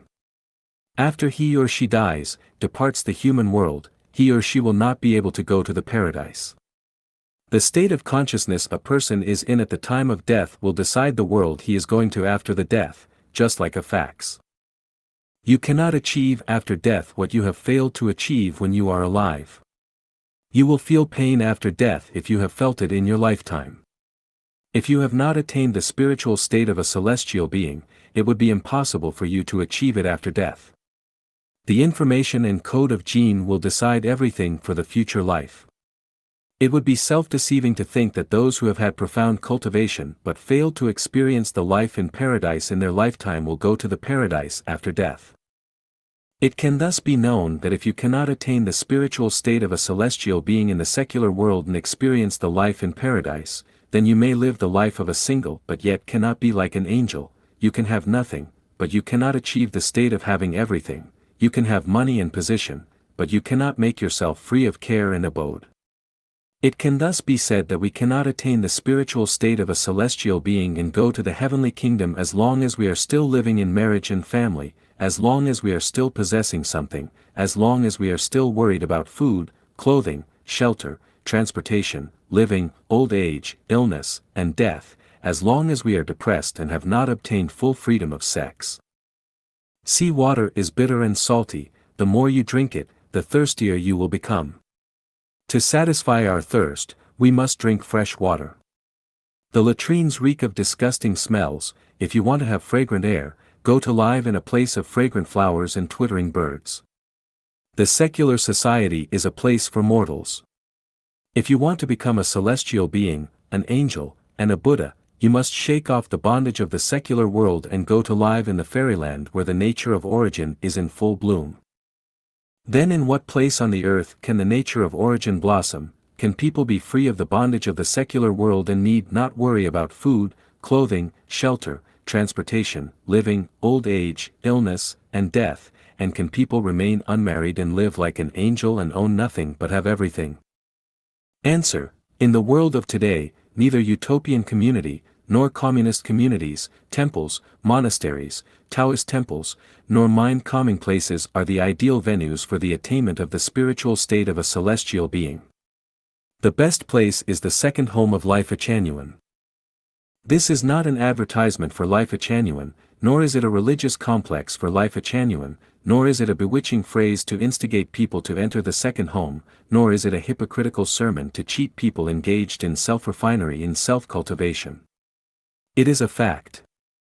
It is easy for anyone to come to this conclusion as long as he understands the intention of the greatest creator of the universe and life, as long as he understands the teachings, instructions, and will of Jesus Christ, Buddha Sakyamuni, Celestial Lao Tzu, and sages and saints of various generations. Action speaks louder than words. A person cannot live in illusion and self-deception. How good a person's self-refinery and self-cultivation is can only be verified by facts. Whether a person has attained the spiritual state of a celestial being should be personally experienced in a step-by-step manner. Without the verification of facts and personal experience, all will only be self-deceiving empty talk. The hope for the attainment of the spiritual state of a celestial being lies in the second home created by Life Echanuan. It is very difficult to achieve this through other methods. Blessed are the Chanyuan celestials living in the second home. You should treasure this home, which is the transfer station from the human world to the heavenly kingdom and the best place to attain the spiritual state of a celestial being. Facts will continuously verify this. The complementation of advantages and mutual services in the second home, now new oasis for life. Xiefeng. March 22, 2010. The second home is the transfer station from the human world to the heavenly kingdom. In the second home, Chanyuan celestials who have gradually escaped from the secular program begin to learn the way of life in the heavenly kingdom, especially the way of life in the thousand-year world. In the home they can cultivate the moral sentiment and quality of celestial being in the heavenly kingdom, and lay a foundation of life for entering the heavenly kingdom after departing the human world. Everyone has his or her inborn character, specialty, and hobbies. Everyone can fully bring his or her inborn character, specialty, and hobbies into play. Everyone can fully utilize his or her advantages. In this way, everything in production and life and every procedure in the second home is done by people with advantages. As a result, everything in every procedure will be completed in the best way. And this is called the complementation of advantages in the home. No one shall be forced to do anything that he or she is not willing to do or is not good at. Everyone should find his or her advantage and bring it into full play. One major characteristic that distinguishes the second home is that in the secular world people in many cases have to do what they do not like to do and what they are not good at. While in the second home, since everyone's food, clothing, shelter, transportation, living, old age, and health and death are taken charge of by the home, the old people are taken care of by the home, the children are brought up and educated by the home, and there is no family in the home, so the work that everyone does is not related to salary, emolument and reward, and there is no distinction between nobility and lowness in any work. Currently life and production in the second home goes on in a methodically and orderly manner. All work proceeds most perfectly, from cooking, laundering, cleaning, breeding, planting, building houses, and so on. All this benefits from the complementation of advantages. For example, recently Yunnan has suffered severe drought, which has seriously affected the availability of water for use and drinking. Because the second home has talents and every one of them has fully utilized their advantages, purchase of electrical generators, pumps, digging wells in the valley, and the pumping of water into the home have all been accomplished smoothly, without the help from the outside. With the development of the home, barbers, doctors, nurse, and teachers will also be needed in the future.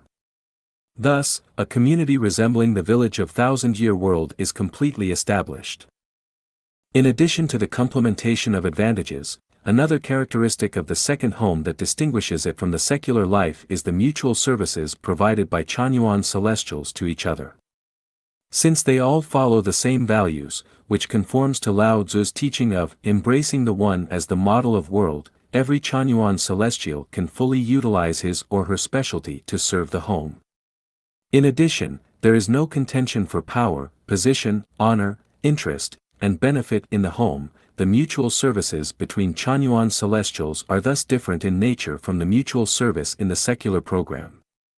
In the secular program, even the mutual services between family members have a price tag, have a purpose, and are based on consideration of interest.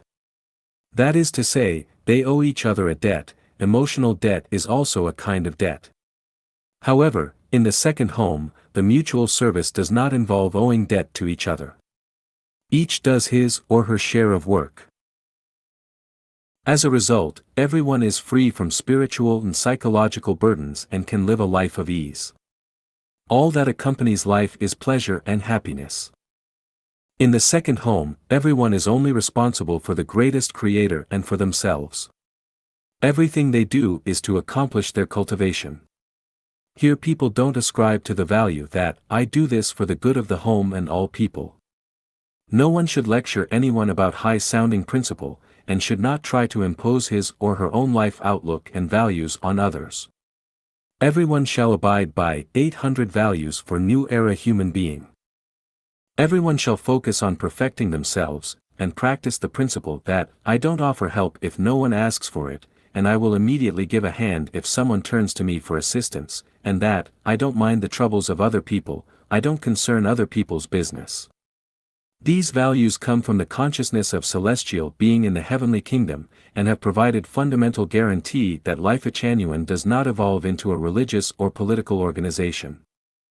Though the second home is developing healthily, is perfecting itself after the model of thousand-year world, and is currently becoming better and better.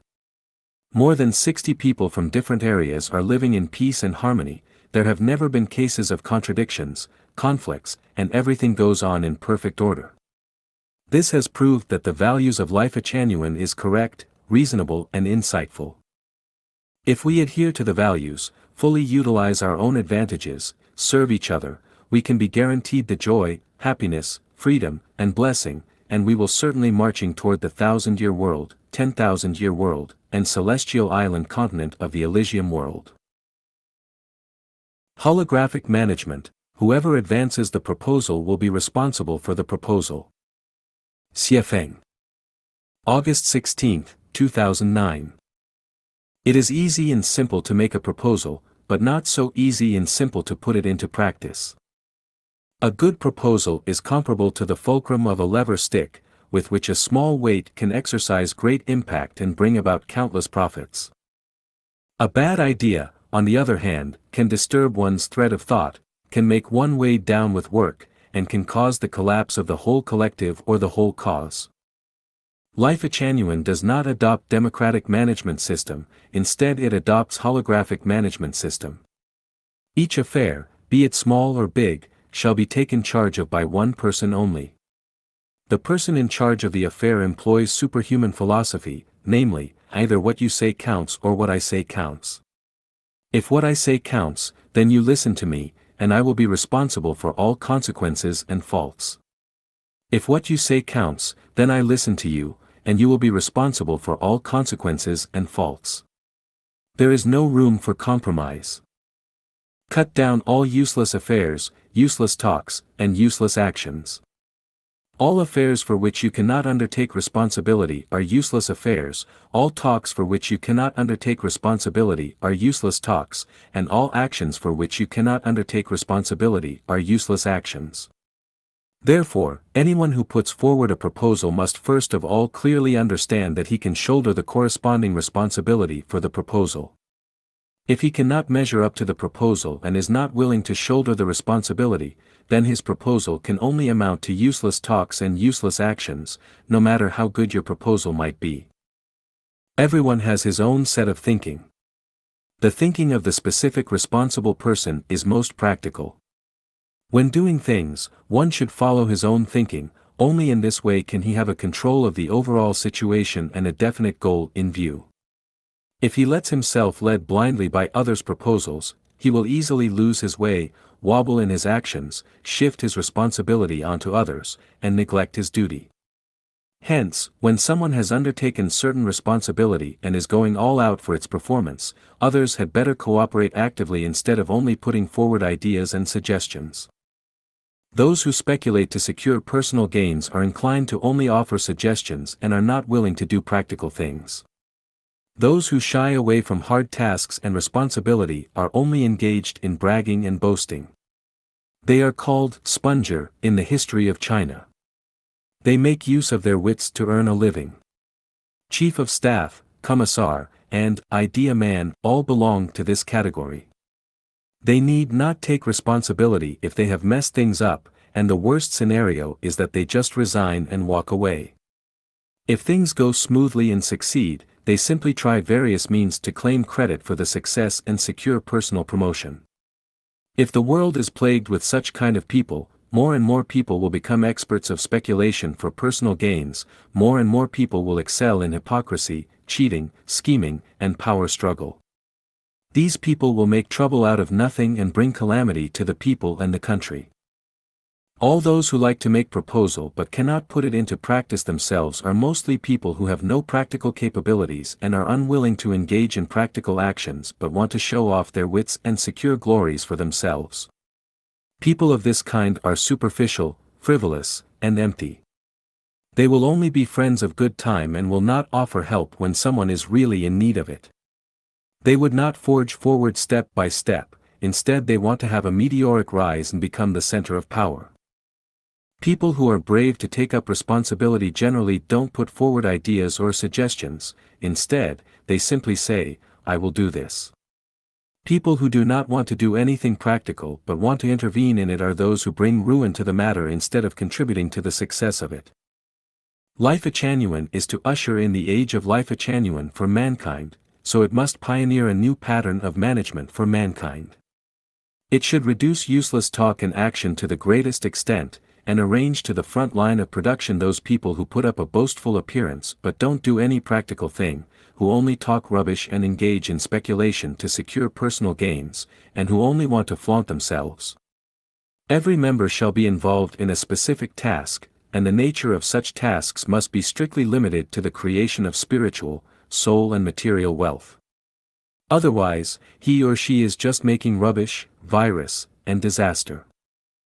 In life genuine, people with a practical attitude are most respected, while people with a boastful and impractical attitude are most despised.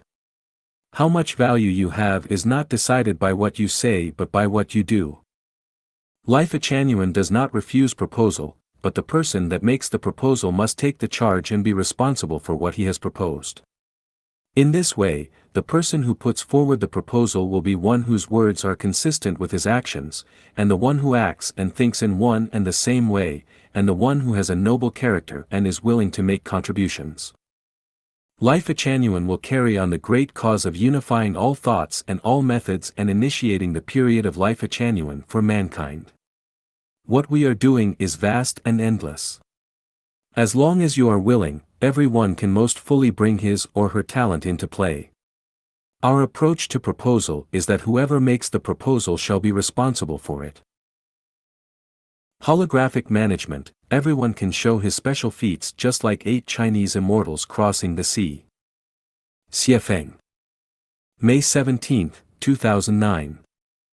The ultimate goal of Chanyuan Celestials is to become celestial beings, whose greatest characteristics are joy, pleasure, happiness, and especially freedom. Thus this home of ours is so managed as to make everyone happy and free. Anything that shackles our happiness and freedom is against the holographic management. How can all the affairs of the home be managed in a lively and orderly manner, and how can we ensure that everyone is joyful, pleasant, free, and happy? How can we guarantee both unified will and individual happiness? There are no better methods except that everyone upholds the Chanyuan values and most fully utilizes their sincerity, kindness, virtue, love, honesty, and faith. There are no special administrators in this home. Everyone is an administrator. Everyone serves the home according to his or her character and capability. Everyone is in charge of himself or herself. Everyone contributes creatively to the home. Everyone is responsible for a specific task. It is impossible to want to do everything, nor is it possible to be unable to do anything. One must carry through to the end what he or she has begun doing, not leaving it to others. In this home, everyone does his own work and does not worry about others' work. They should mind their own business instead of others. He or she does not interfere in others' affairs, no matter whether they are busy or free. Everyone should only take care of his or her own business. Whether or not others have done their work well is none of your business. Just look at yourself, do not look at others. Any jealousy, complaint, criticism, and reproach is wrong and goes against the mechanism of holographic management. Currently there are 32 Chanyuan Celestials who are free of any care and are devoted to our home body and soul: Hundun Celestial, Taiji Celestial, Ahuang Celestial, Wanyan Celestial, Hengda Celestial, Shengong Celestial, Endi Celestial, Shensi Celestial, Sanghai Celestial, Jiawa Celestial, Fia Celestial, Chuanya Celestial, Xuanda Celestial, Edi Celestial, Puxia Celestial, Tianbao Celestial, Shanbao Celestial, Lianxia Celestial, Jinsi Celestial, Zhonghuang Celestial, Huibao Celestial, Jiaoxian Celestial, Dongfang Celestial, Mizong Celestial, Shenzhen Celestial, Lexian Celestial, Jiaohong Celestial, Huanqin Celestial, Xiangjin Celestial, Yixian Celestial, Yinghuang Celestial, and Zixia Celestial. The 32 Celestials are all permanent residents of the second home, now new oasis for life.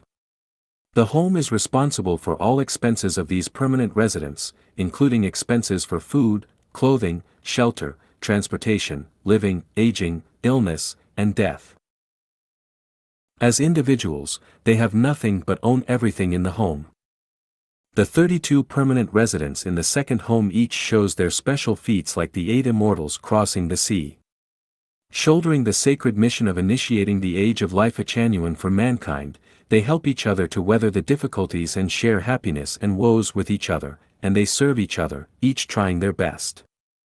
They are blended in the generality of Chanyuan and at the same time have retained their individuality, with all flowers in bloom, each displaying their unique charms. Although some celestials have not entered the second home because opportunity has not yet ripened, they are silently serving the home outside it, caring for it and making contribution to it every day. Every one of them are doing their best for this common home in different ways and through different channels, which also reflects the wonder of holographic order of management. Under this system, they need no leadership, and no management, they don't care for personal gain and loss, they don't care for life or death, honor or humiliation, they devote themselves most sincerely and unselfishly to the home. They have also manifested their special skills. The second home is the transfer station between human being and celestial beings.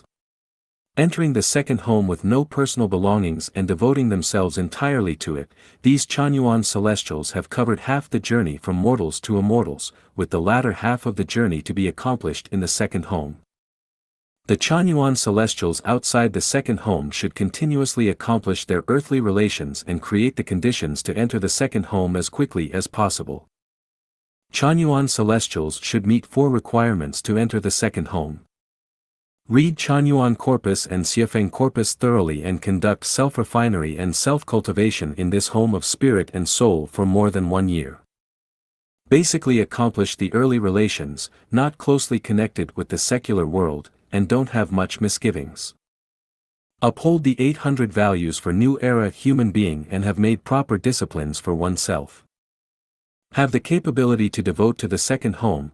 Please bear in mind that unless you have rendered meritorious services to the second home or have devoted yourself to our home for many years, the second home is not a place to spend 1's remaining years, not a place to enjoy yourself but a place to make your contribution and achievement.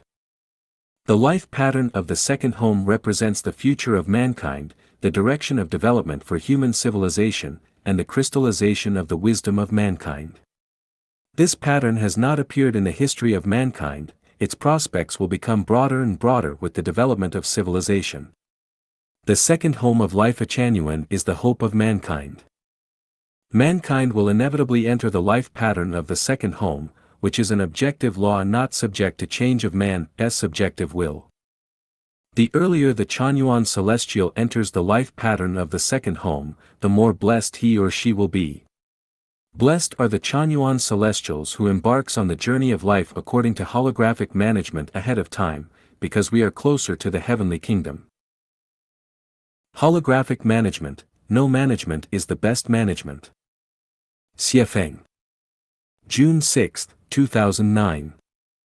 The most ingenious swordplay does not need a sword, the best tactics is to defeat the enemy without actually engaging in a war. A psychological attack is superior to attack at the city. There seems to be no law but actually law prevails everywhere, there seems to be no regulation, but actually regulation reigns supreme everywhere. This is holographic management. Those who are highly conscious, civilized, well-educated and strictly compliant to the Chanyuan values can bring their genius into full play, just like birds soaring freely in the expansive sky and the fish swimming and leaping in the boundless ocean. You can move about freely and quickly on the vast flat plains, with no hurdles to slow you down. Those who are not highly conscious, not civilized and not well educated and always run counter to the value of Chanyuan will always encounter cliffs and precipices, and brambles. They will be restricted and restrained in words and actions. In this home, no one will take charge of you, you take charge of yourself. You have your own conscience to pass judgment on what you say and what you do. You set up a court of judgment in your own mind, you yourself are the judge. If you cannot take charge of yourself, penalty will descend upon you anytime. To be managed by others does not conform to the requirements for a celestial being. In this situation, both the managing and the managed will feel tired and exhausted. Wherever there exists management, there will be conflicts and contradictions, open and veiled struggles, and contention for power and profit. Wherever there exists management, there will be no joy, pleasure, freedom, and happiness. Therefore, there is no management in this home. In this home between Chanyuan Celestials there exist only relations of brothers, sisters, relatives, and lovers, which involve only mutual care and love, mutual help and support, mutual comfort and encouragement. There does not exist the question of who is in charge of whom. This home is not a political organization, nor a religious organization, nor organization of any form. Since it is not an organization, there is no distinction between the managed and the managing. Each Chanyuan Celestial is responsible for the greatest creator and for himself or herself, not for others. Everything here is done by Chanyuan Celestial voluntarily. There is not any coercion. Therefore Chanyuan Celestials do not owe each other any debt, the home does not owe Chanyuan Celestials anything, and Chanyuan Celestials do not owe each other anything. Everything is done on a voluntary basis. If you cannot understand this, you had better leave as soon as possible. All Chanyuan Celestials have come to this home for the purpose of achieving the spiritual state of a super-celestial being. They have come here to better themselves, they accumulate their own merits and virtues. Do not mind others' business or worry for others, and do not make comparisons between each other. We know that everything runs according to Tao. Mills of God grind slowly but surely, you reap what you have sowed. We ourselves shall be solely responsible for what we say, what we do, and what we get, no one else will be responsible for you. You have no one to blame, because every Chanyuan Celestial has thinking and independent consciousness and does everything according to your own free will and consciousness. In the home there is division of labor, but this division of labor is not forced upon you by anyone. You have willingly accepted it.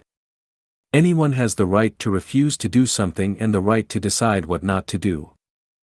This holographic order of management runs and operates by relying completely on the sincerity, kindness, virtue, love, honesty, and faith of every Chanyuan Celestial, by relying completely on the highly voluntary will of every Chanyuan Celestial, and completely in accordance with the life pattern of celestial beings in the 1,000-year world.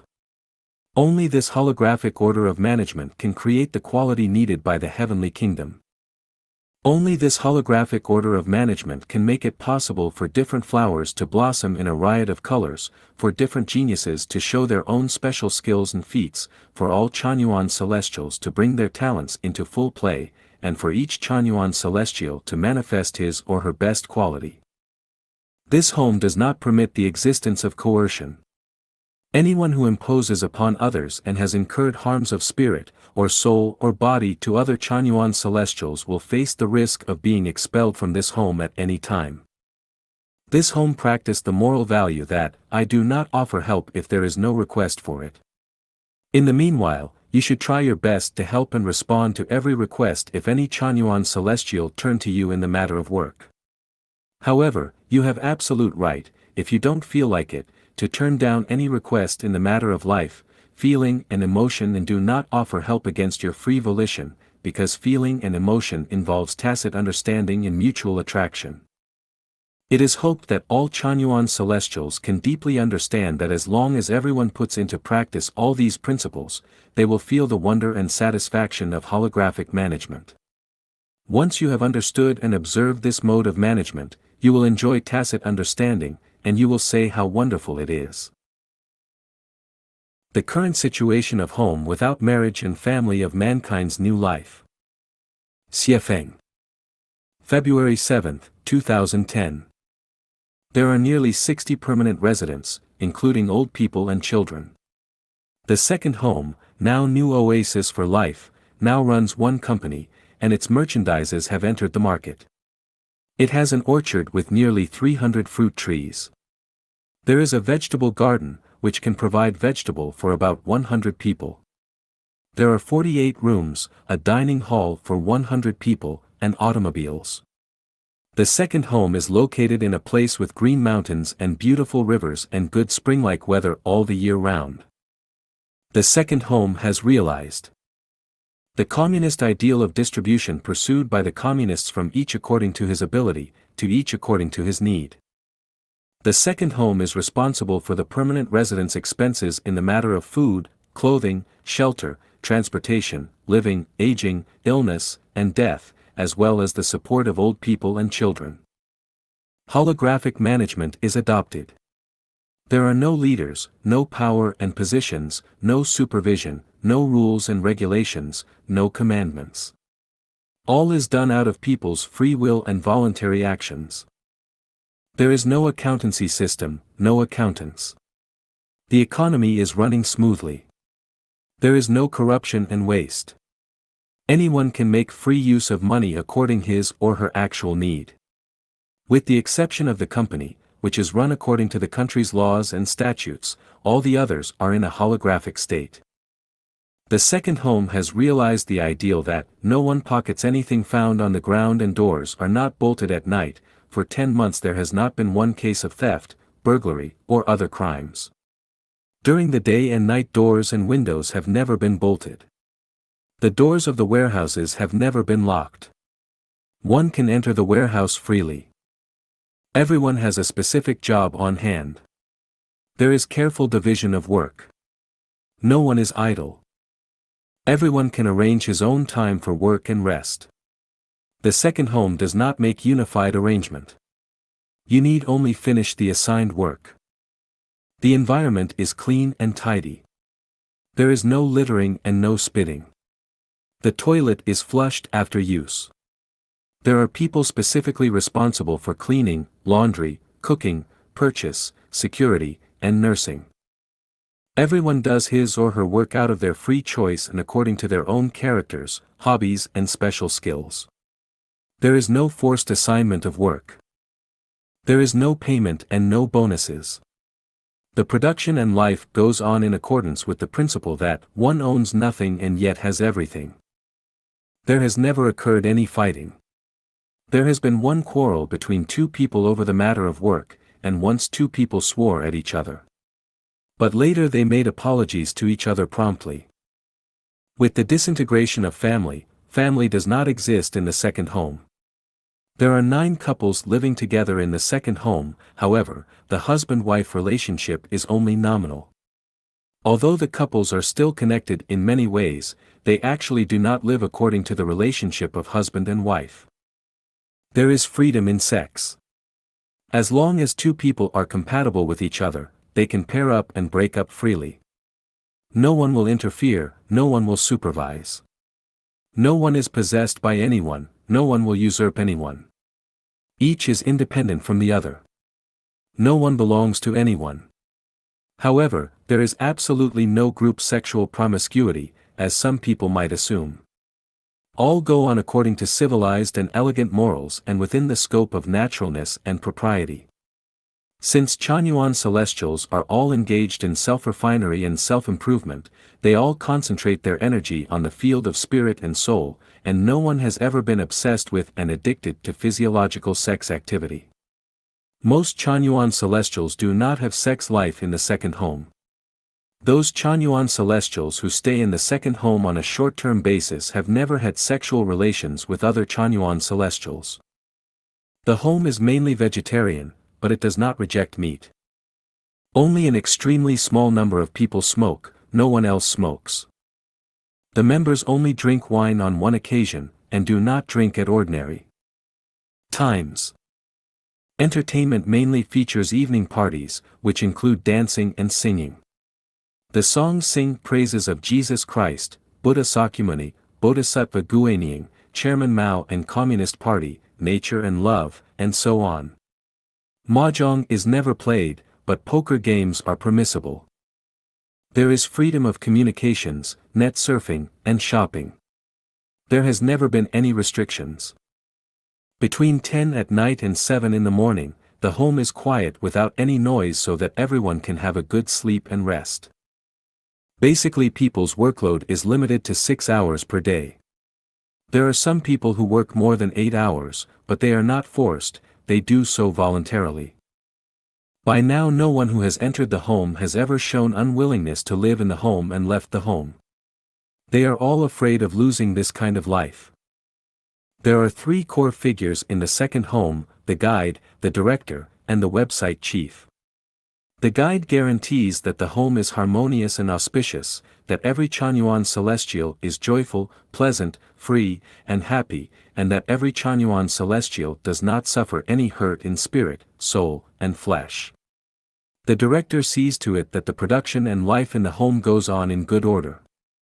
The website chief ensures that network communications function normally and that nothing goes wrong with the finance. The three core figures are treated on equal footing with everyone else in the matter of food and living. They do not enjoy any privilege. They have the largest and toughest workload. They never impose their personal will on anyone else. Between 7 and 9 every evening the members will study together 800 values for new era human being. People will exchange their opinions freely and find solutions, by way of communication, to problems remaining in the home in a timely manner. The home does not celebrate birthday for anyone and does not observe holidays and festivals except for some special festivals like the Spring Festival. The home does not hold any religious activity or any political activity. It tries its best to practice the way of nature. In view of the lessons and experiences gained from the rise and fall of utopian communities and communist communities in history, the second home has paid special attention to the continuous perfection of itself to ensure that it will not fail and fall through. Therefore the home will concentrate its energy on combating laziness, selfishness, greed, extravagance, waste, jealousy, complaint, comparison, and other psychiatric and mental disorders. It aims at a phenomenon instead of at a certain person. It puts priority in the guidance and education of thought and soul, and penalty only plays a secondary role.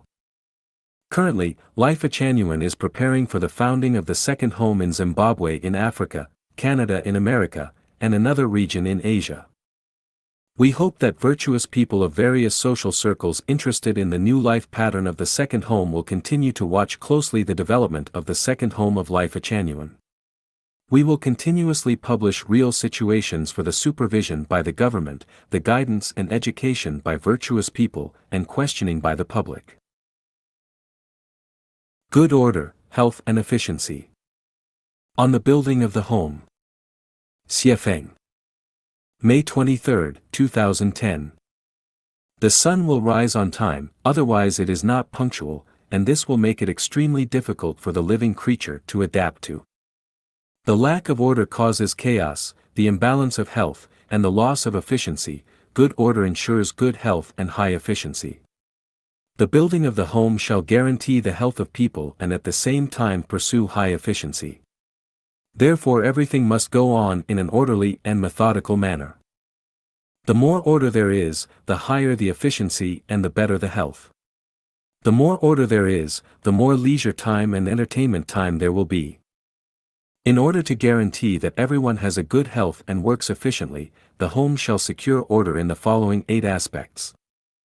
Good order in consciousness, planning, work, division of labor, living, food, entertainment, and advance and retreat. I have put forward the following advice for you to consider and adopt. Good order in consciousness.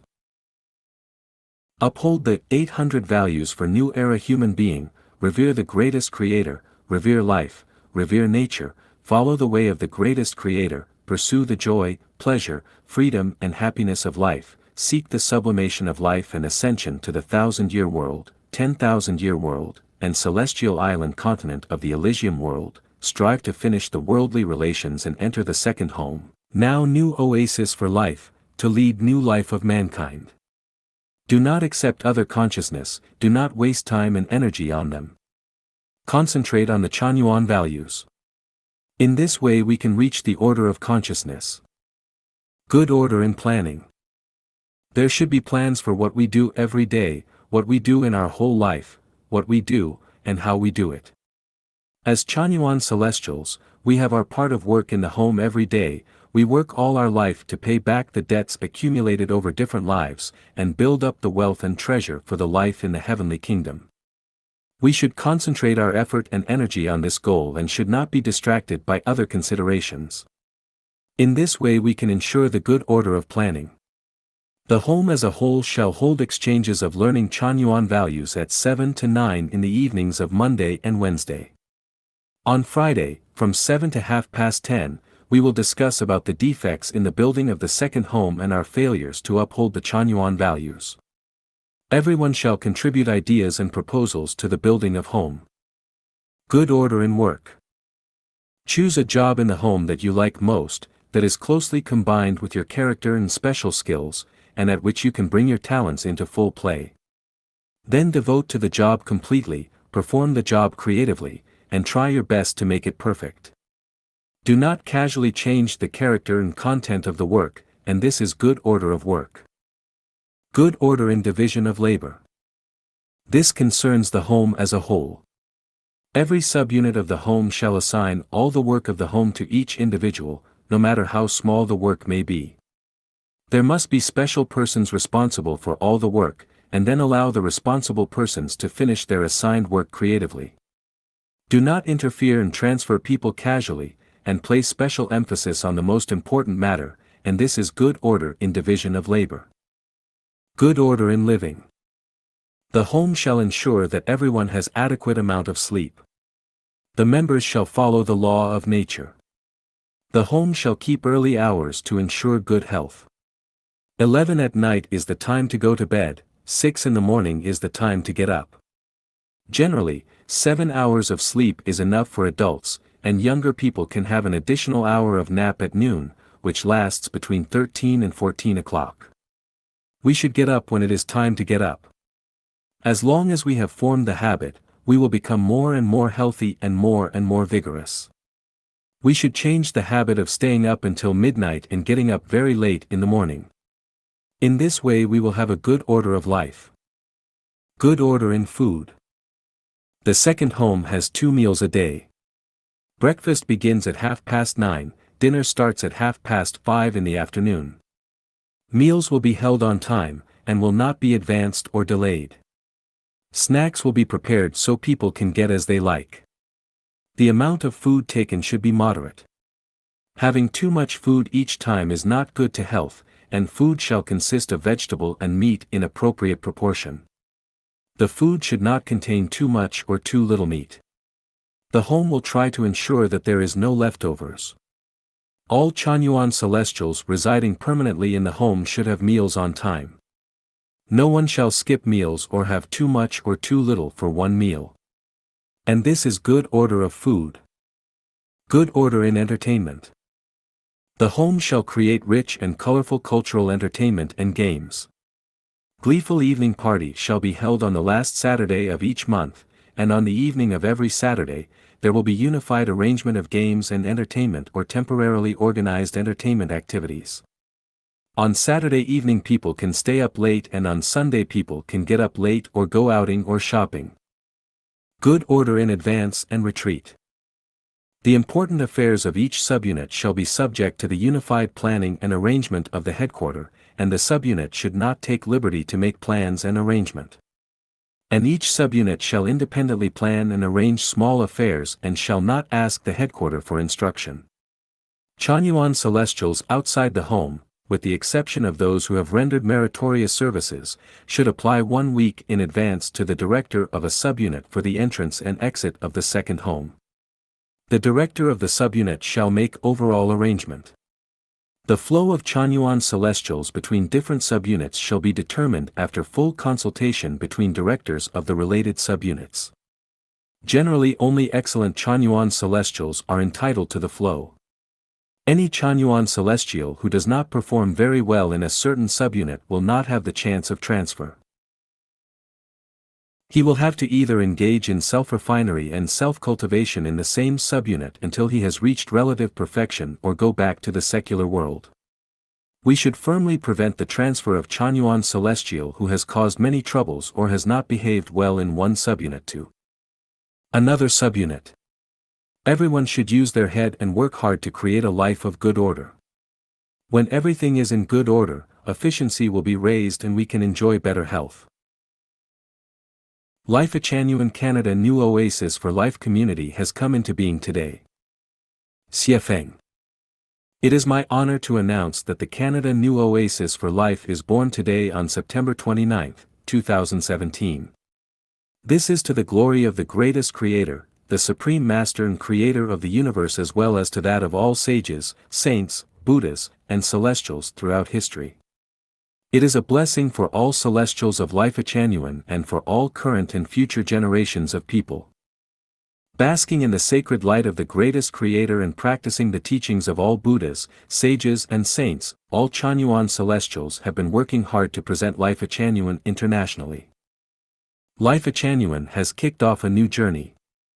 From today onward, the banner of revering life, revering nature, revering the greatest creator, and walking on the way of the greatest creator will flutter high in the wind until the end of this 1,000-year era.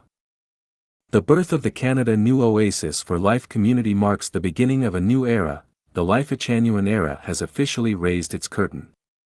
This is the first year of the Life Echanuan era. The universe, weather, nature, societies, individuals, and collective groups will all evolve toward its manifestation. Boundaries will disappear and everyone will move freely across the world, and the era that we have all been dreaming about will gradually come into fruition.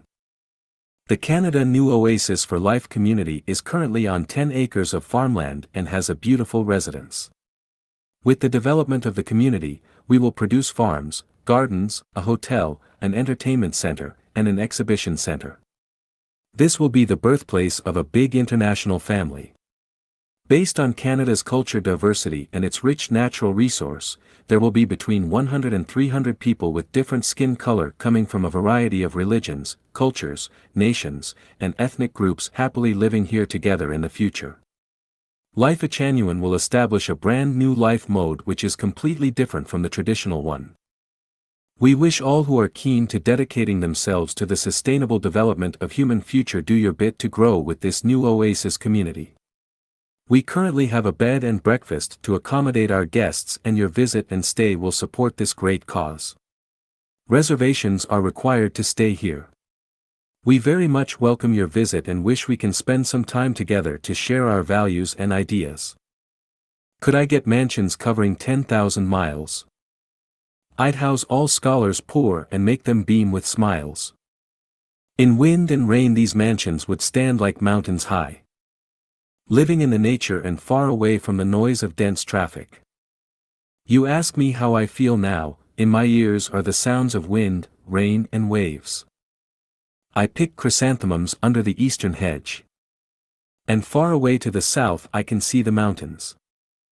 Geese flying over sunset and pure souls go to paradise. Life Echanuan International Family. The New Oasis for Life community was founded in 2009 by Xiefeng in Yunnan Province, China. From 2009 to 2016, it had been called the Second Home, which implied that the community was a sweet and harmonious family home apart from each one's home of origin, and this second home also applied a new and different lifestyle. The Second Home community had attracted many Chanyuan celestials from China to come and live there permanently, and we grew to 180 members of all ages living within the community at our peak. However, Life Echanuan values were too advanced for many Chinese people to understand and accept, so as we expanded and became more known to the public, we encountered tremendous resistance from local governments which ultimately forced us to disband in late 2016. During all these years, Xiefeng always held a vision to unite communities around the world to form a big international family. In January 2017, anticipating a better future, Xiefeng decided to change the community name to the New Oasis for Life and to explore new opportunities by visiting countries outside of China. In September 2017, after a few months' exploration in Canada, a property was bought as a new community home in Canada. By this time, he felt ready to put his dream into practice, to call on the communities around the world to unite as one, an international family. Life Echanuan International Family Society thus was registered in British Columbia, Canada. Let Life Echanuan be known to all the world. Xiefeng. April 4, 2007. Translation edited by Kayer. Life Echanuan rises onto the 21st century's historical stage with its brand new concept. It ascends above those narrow concepts of political parties, religions, nationalities, and countries, and opens a new chapter of human development with a new vision, and it will usher people into the new Life Echanuan era. It integrates religion with science, and explains comprehensively the birth of the universe, the origin of the greatest creator, the origins of life and humankind, the mysteries of time and space, the meaning, purpose, and value of life, the crises faced by humankind, the future of humankind, the origin and function of the moon, and especially the meaning of life, the levels of life, and the meaning and extension of Tao. It inherits and defends the thoughts and wisdom of Jesus Christ, Buddha, and all saints, sages, and prophets. It integrates spiritual sensual development, self-improvement, self-refinement, health preservation, one's conduct, spiritual sublimation, and the information of the new era as a whole, and it raises the consciousness of humans to an unperceived level which lays the thought foundation for humankind to enter into the Life Echanuan era now. The basic theories of Life Echanuan are: unconventional thinking, the greatest creator, time, space, and the universe, revelations, treasures of classical advice, humanity, human life, self-improvement and self-cultivation, life and life, physical and spiritual healthcare, life's wisdom, the attainment of Buddhahood, celestial cultivation, preaching Tao, the non-material world, Siefeng Corpus. Articles by the masters from both home and abroad, from antiquity to modernity. Inspirations and understandings of Chanyuan celestials in Life Echanuan. 36-dimensional space. The Noble, Eightfold Path of Thinking. 80 new concepts proposed by Life Echanuan. All are epoch-making wisdom and will play incredible roles in changing completely the thinking mode of humankind and turn them into a new humankind. Life Echanuan advocates people to revere the greatest creator, life, and nature, respect Buddha, the gods, and their parents, and follow the way of the greatest creator. These are the core conditions for establishing harmonious mechanisms between people among each other, people and gods, people and nature, people and other lives, and are the required conditions for mankind to enter the new era. Implementing the strategy of unifying all religions into a single belief system, Life Echanuan are to completely eliminate all the conflicts and discordant factors of humankind which are caused by the competition of ideological fields of religions, political ideologies, nationalities, countries, and other divisive elements, and will lead mankind into a peaceful era, the Life Echanuan era. Indications of the Life Echanuan era will be the following. Religions, political persuasions, and national borders will die out. Wars, diseases, famines, and crime will disappear. Familial relationships will dissolve. Spiritual and soulful cultivation will replace material enjoyment. Natural disasters will lessen. We will be led by saints and managed by sages. No one will pocket anything found on the ground and doors will not be bolted at night. Life will include prosperity, peace, and tranquility. The talented will be put to their best use. The world will be as a single family. The Life Echanuan era will last for a millennium, people will enjoy lifespans of half that, and the ideal paradise that mankind has always dreamed of will become established. Life Echanuan will not only allow people to enjoy the pleasures and happiness of this life, but it will also guide people to extend their lives to the 1,000-year world, the 10,000-year world, and the Elysium world through self-refinement of thinking. Since Life Echanuan proposed major adjustments of life in the universe in 2013, prophecies of Mayan astrology and Tibetan monks have become known to the world. This unrelated information similarly predicted that there would be a catastrophe in 2009 and that the Earth would undergo a radical change in 2013, and was basically consistent with the information of the new era, words of Jesus Christ and Sakyamuni, Nostradamus, prophecies and predictions, Tuebe 2, 24 volumes on military strategy, and others. Therefore, it is an important period of life and death for humankind. Saving millions of lives is an overriding priority. All spiritually conscious people and those who wish to enter into the Life Genuine era should give up their personal interests and devote their precious time to the grand cause of promoting Life Genuine. You must not only use all your time to self-improve and self-refine, but also to help people around you understand Life Genuine, strive to build merits, and sublimate your consciousness and qualities. Any hesitation, wandering, or waiting only results in a waste of time and becomes a regret. All bits of merit will work and become embedded into our structures of life. Even if they are not for others, but for yourselves, we hope that you who read this article will promote and build Life Genuine and do your best to reprint Life Genuine's articles onto other websites. Your efforts will not be in vain because even if people cannot repay you, the greatest creators Tao will. Punishments might not be immediate but they will be sure. Fluky minds can only anesthetize and deceive people. Doing good deeds is the only way out. Let Life Genuine be known to all the world. Life Genuine is the wonderland for resonant souls. Xie Feng. October 25, 2008. Translation edited by Kair. By the will of the greatest creator and the guidance and teachings of Jesus Christ, Buddha Sakyamuni in celestial being Lao Tzu, Prophet Muhammad, PBUH, ancient and modern sages at home and abroad, and according to the life mode of the 1,000-year world of heaven, Life Genuine has been built for harvesting ripe crops, for leaving seeds for next earth human being, and for introducing the Life Genuine era to humankind. The term, Chanyuan Celestial refers to those angels and celestial beings who have lived in heaven in a previous life but have gotten lost in this world and cannot find their ways home, to those who have made achievements in practicing Buddhism, the way of Jesus Christ, or the way of celestial, and to others who are humble and relatively perfect and are pursuing the life of heaven. Chanyuan Celestials are born, not cultivated by short-term education. Xie Feng is looking for Chanyuan Celestials, not creating them.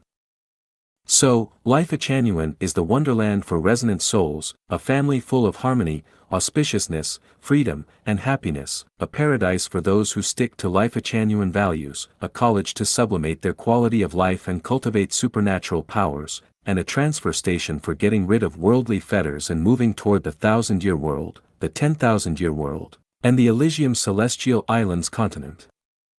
Life Genuine is never a place to argue about the truth, an arena for fighting, a platform to show oneself off, a market to sell personal thought, an arena to present personal magic arts and skills, a Shanghai beach for gaining power, money, fame, or beauty, nor a classroom for showing one's knowledge and ability to teach other Chanyuan Celestials and guests their lessons.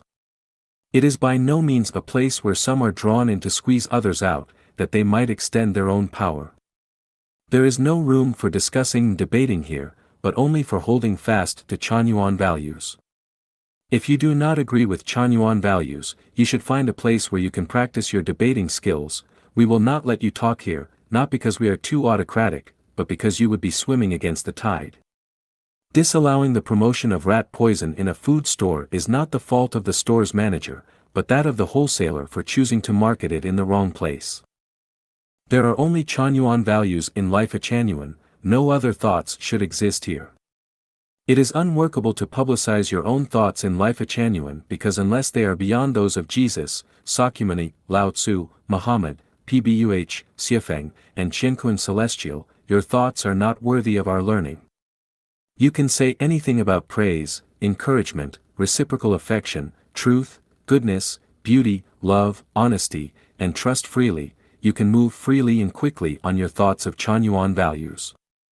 If you have any doubts about life, or time and space, do not be afraid to discuss them if you can.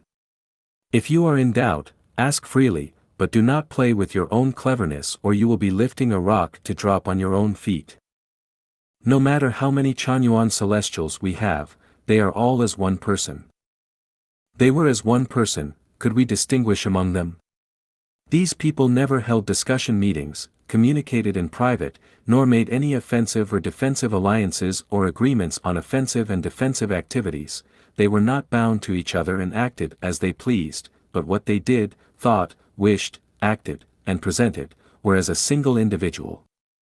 Over the last few years, some people have fanned the flames and tried to divide and disintegrate them, but what has happened? They just swung their axes onto their own feet.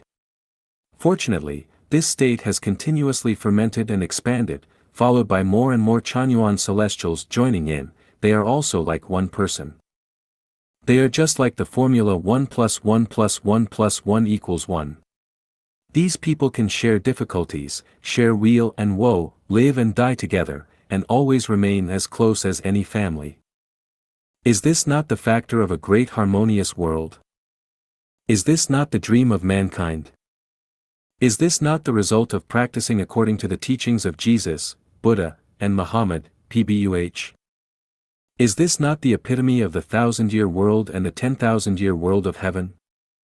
Is this not the best human expectation? Of course it is. Are there conflicts among these people? Do they argue? Is there any intrigue? Is there any competition or jealousy? None at all. Some have suggested that life at Chanyuan has come to an end. However, the fact is not that life at Chanyuan has come to an end, but that they have.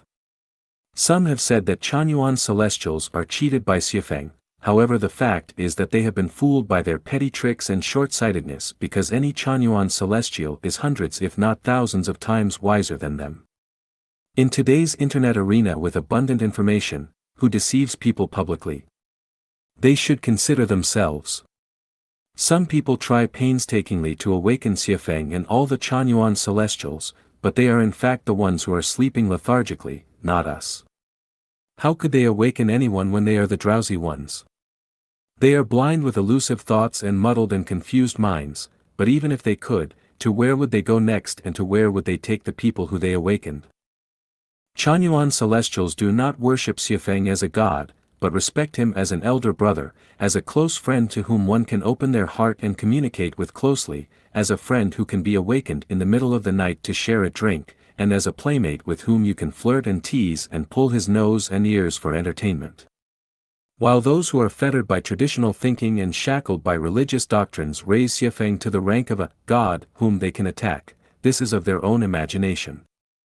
They imagine Xiafeng as a god, then they attack him like Don Quixote attacking the wind as his enemy. This is ridiculous. Worship and respect are not the same. If we take respect as worship, then there will be gods everywhere. It is only your false accusation that Xiafeng's ambition and behavior of initiating life at Chanyuan represents a desire to become some international overlord in order to garner power, money, and sex. Bees never compete with flies for food and cranes never flock with wild ducks. How can a sparrow know the ambition of a swan? How can Leiades guess the wishes of super-celestial beings? In short, life at Chanyuan is a home and paradise for resonant souls, and anyone who resonates with Chanyuan values is a member of this home.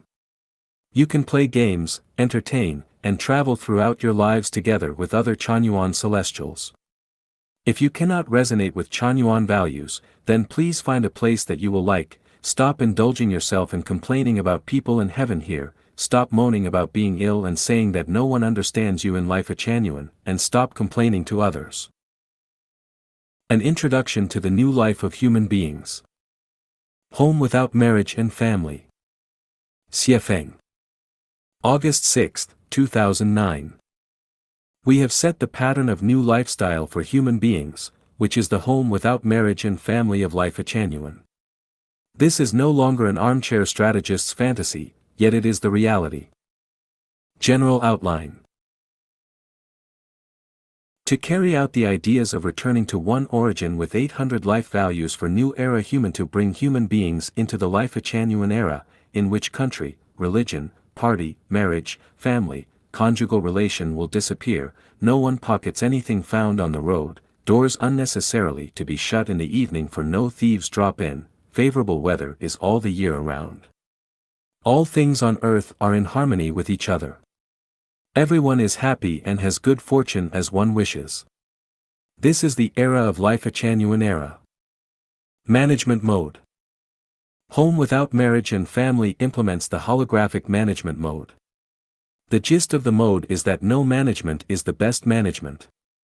Constitutions, laws, legislations, institutions, commandments, dharma will not be put into practice, and 800 life values for new era human will be the guideline.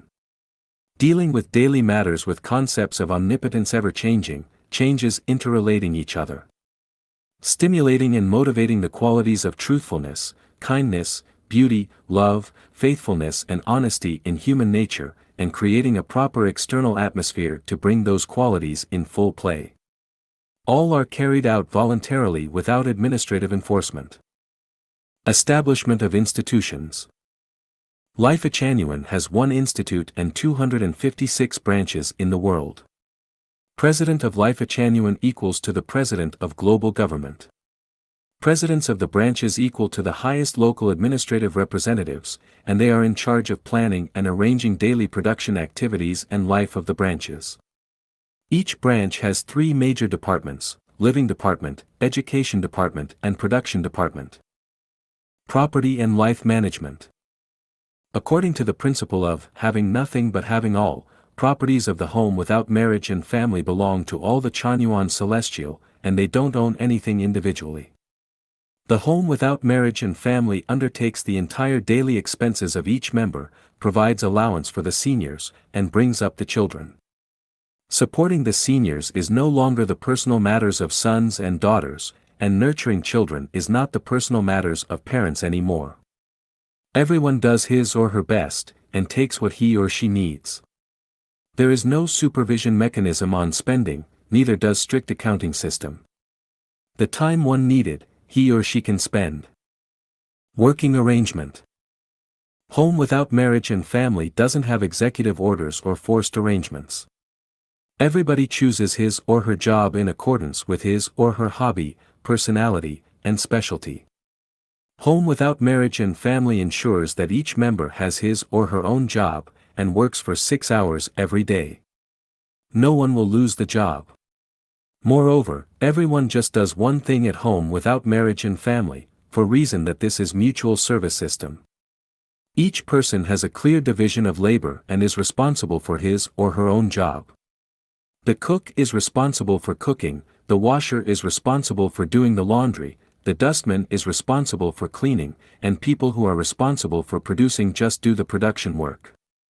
Everyone carries out his or her duty and minds his or her own business. If someone asks for help, people will help him or her unconditionally, and if they don't ask, other people won't get involved in their personal matters. The daily timetable is arranged in person. You may work at night and sleep in the daytime, and you may also get up late and work in the afternoon. You can do everything following your inclinations, as long as you have done your own job and fulfilled your duty. Relationship of the members of home without marriage and family. No matter one is tourist guide, president, the relationship between members is like a family.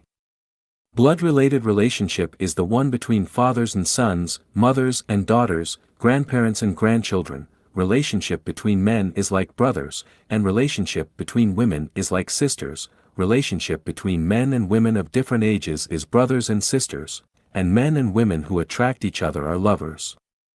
There are no distinctions between superiors and inferiors, leaders and workers, supervisors and supervisors, hosts and guests. Everyone is equal. Life arrangement.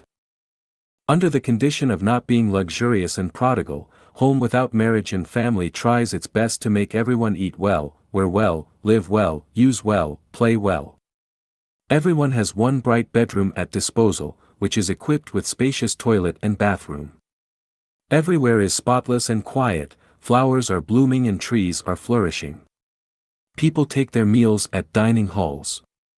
The home also has public recreation room, teaching hall, laundry place, gymnastics, school, medical care center. People mainly have vegetarian food. The dining halls serve vegetarian food and meat dishes respectively. People can take what they like. There are plenty of snacks for people to enjoy. Special care is provided for people who need it. People don't gamble or smoke, alcoholics are not respected. The weak have been taken care of by specially assigned nurses. People can use the computers and phones anytime they want. There are no holidays at the home. Anyone who wants to take a day off, he or she can do it. Traveling is decided by members themselves. The home throws a party each week. Everyone can play an instrument, sing and dance to show their talents. When members are gone, Life Echanuan will take care of it with its own funeral and interment institution. Everybody has at least 1 hour of collective study on spirit and mind purification per day. In order to keep spiritual, mental and physical health, half an hour is set aside for exercises in gymnastics. On love and sex. Love is a precious gift granted by the greatest creator to mankind, and sexual love is an inevitable path that sublimates human nature to a higher space of life. Love and sexual love are similar to the dance of two hearts with the same tempo. As long as man and woman fall in love with each other, they can do whatever they want, and no one will interfere or gossip. Lovers don't occupy or envy each other, on the contrary, they respect each other's freedom, which is higher than anything else. They never do any harm to each other, mentally or physically. Honesty prevails throughout society. Normally, people don't lock their rooms and the room-keeping public properties in the daytime. Up to now, no one has lost an item. Each member's bedroom is definitely his or her private space. Anyone who hasn't got the owner's permission is not allowed to get in. If someone wants to get in, he or she has to knock on the door first. He or she can come in until after permission. Sweet and harmonious, people are loving and intimate. No quarrel and dispute concerning interest and hobbies should occur. Staff members are sent to the airport, train station and bus station to pick up people who join home without marriage and family and people who are leaving. Safety is ensured. One is free to come and go. Everybody uses civilized language. No one speaks bad words and talks nonsense. Everyone speaks gently with an amiable manner, no one shouts and yells. Unless there are collective activities, otherwise, the entire home is quiet for 24 hours. Everyone behaves decently and dresses neatly. Vulgar behaviors are not allowed. There are no untidy persons. Everybody is the owner of home without marriage and family. No one is allowed to reprove, scold, supervise, and force somebody else. Members walk in their own shoes and don't interfere with others. They don't control mutually, but provide services to each other. Members don't build up a special relationship, their relationship is quite simple. All financial activities are strictly under the scope of laws and decrees of the national and local governments. Home without marriage and family doesn't bring any trouble to national and local governments. Home without marriage and family advocates members should learn the spirit of Lei Feng. When we are outside the home, we should take good care of the seniors, the weak, the sick, the disabled, widows, widowers and orphans. We ought to put other members' interest before our own, and leaving the convenience to others and keeping the inconvenience to ourselves.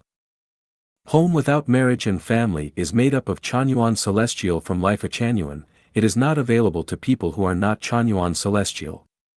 It allows the related governmental departments and sections to come and inspect, permits communications with associations, and allows reporters to report the facts practically and truthfully to the society. We don't admit entry to other people. The economy of the home depends on all members. In accordance with national laws and decrees, we gain everything through hard and diligent work. Other than Chanyuan Celestial, we don't accept donations from any organizations, associations and sponsors. Not a penny. Members of the home must strictly abide by 800 life values for New Era Human. Those who don't uphold it will be eliminated from the home without marriage and family.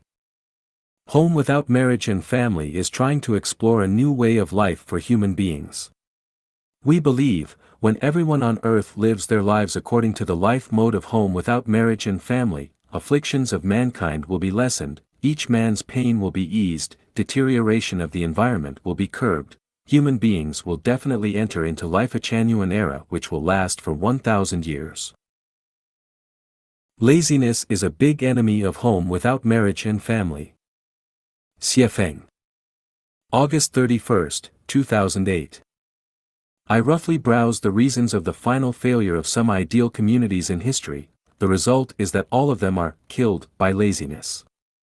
Everyone is busy in seeking enjoyment, reaping the fruit of others' labor or drifting along. As time passes, the building of the ideal homeland collapse. In order to make home without marriage and family established by us to flourish, grow, and enter into the ideal state, we have to learn from the lessons of history, so the number one enemy of homeland is not others but laziness. It is the long-term strategic target for home without marriage and family to conduct the life and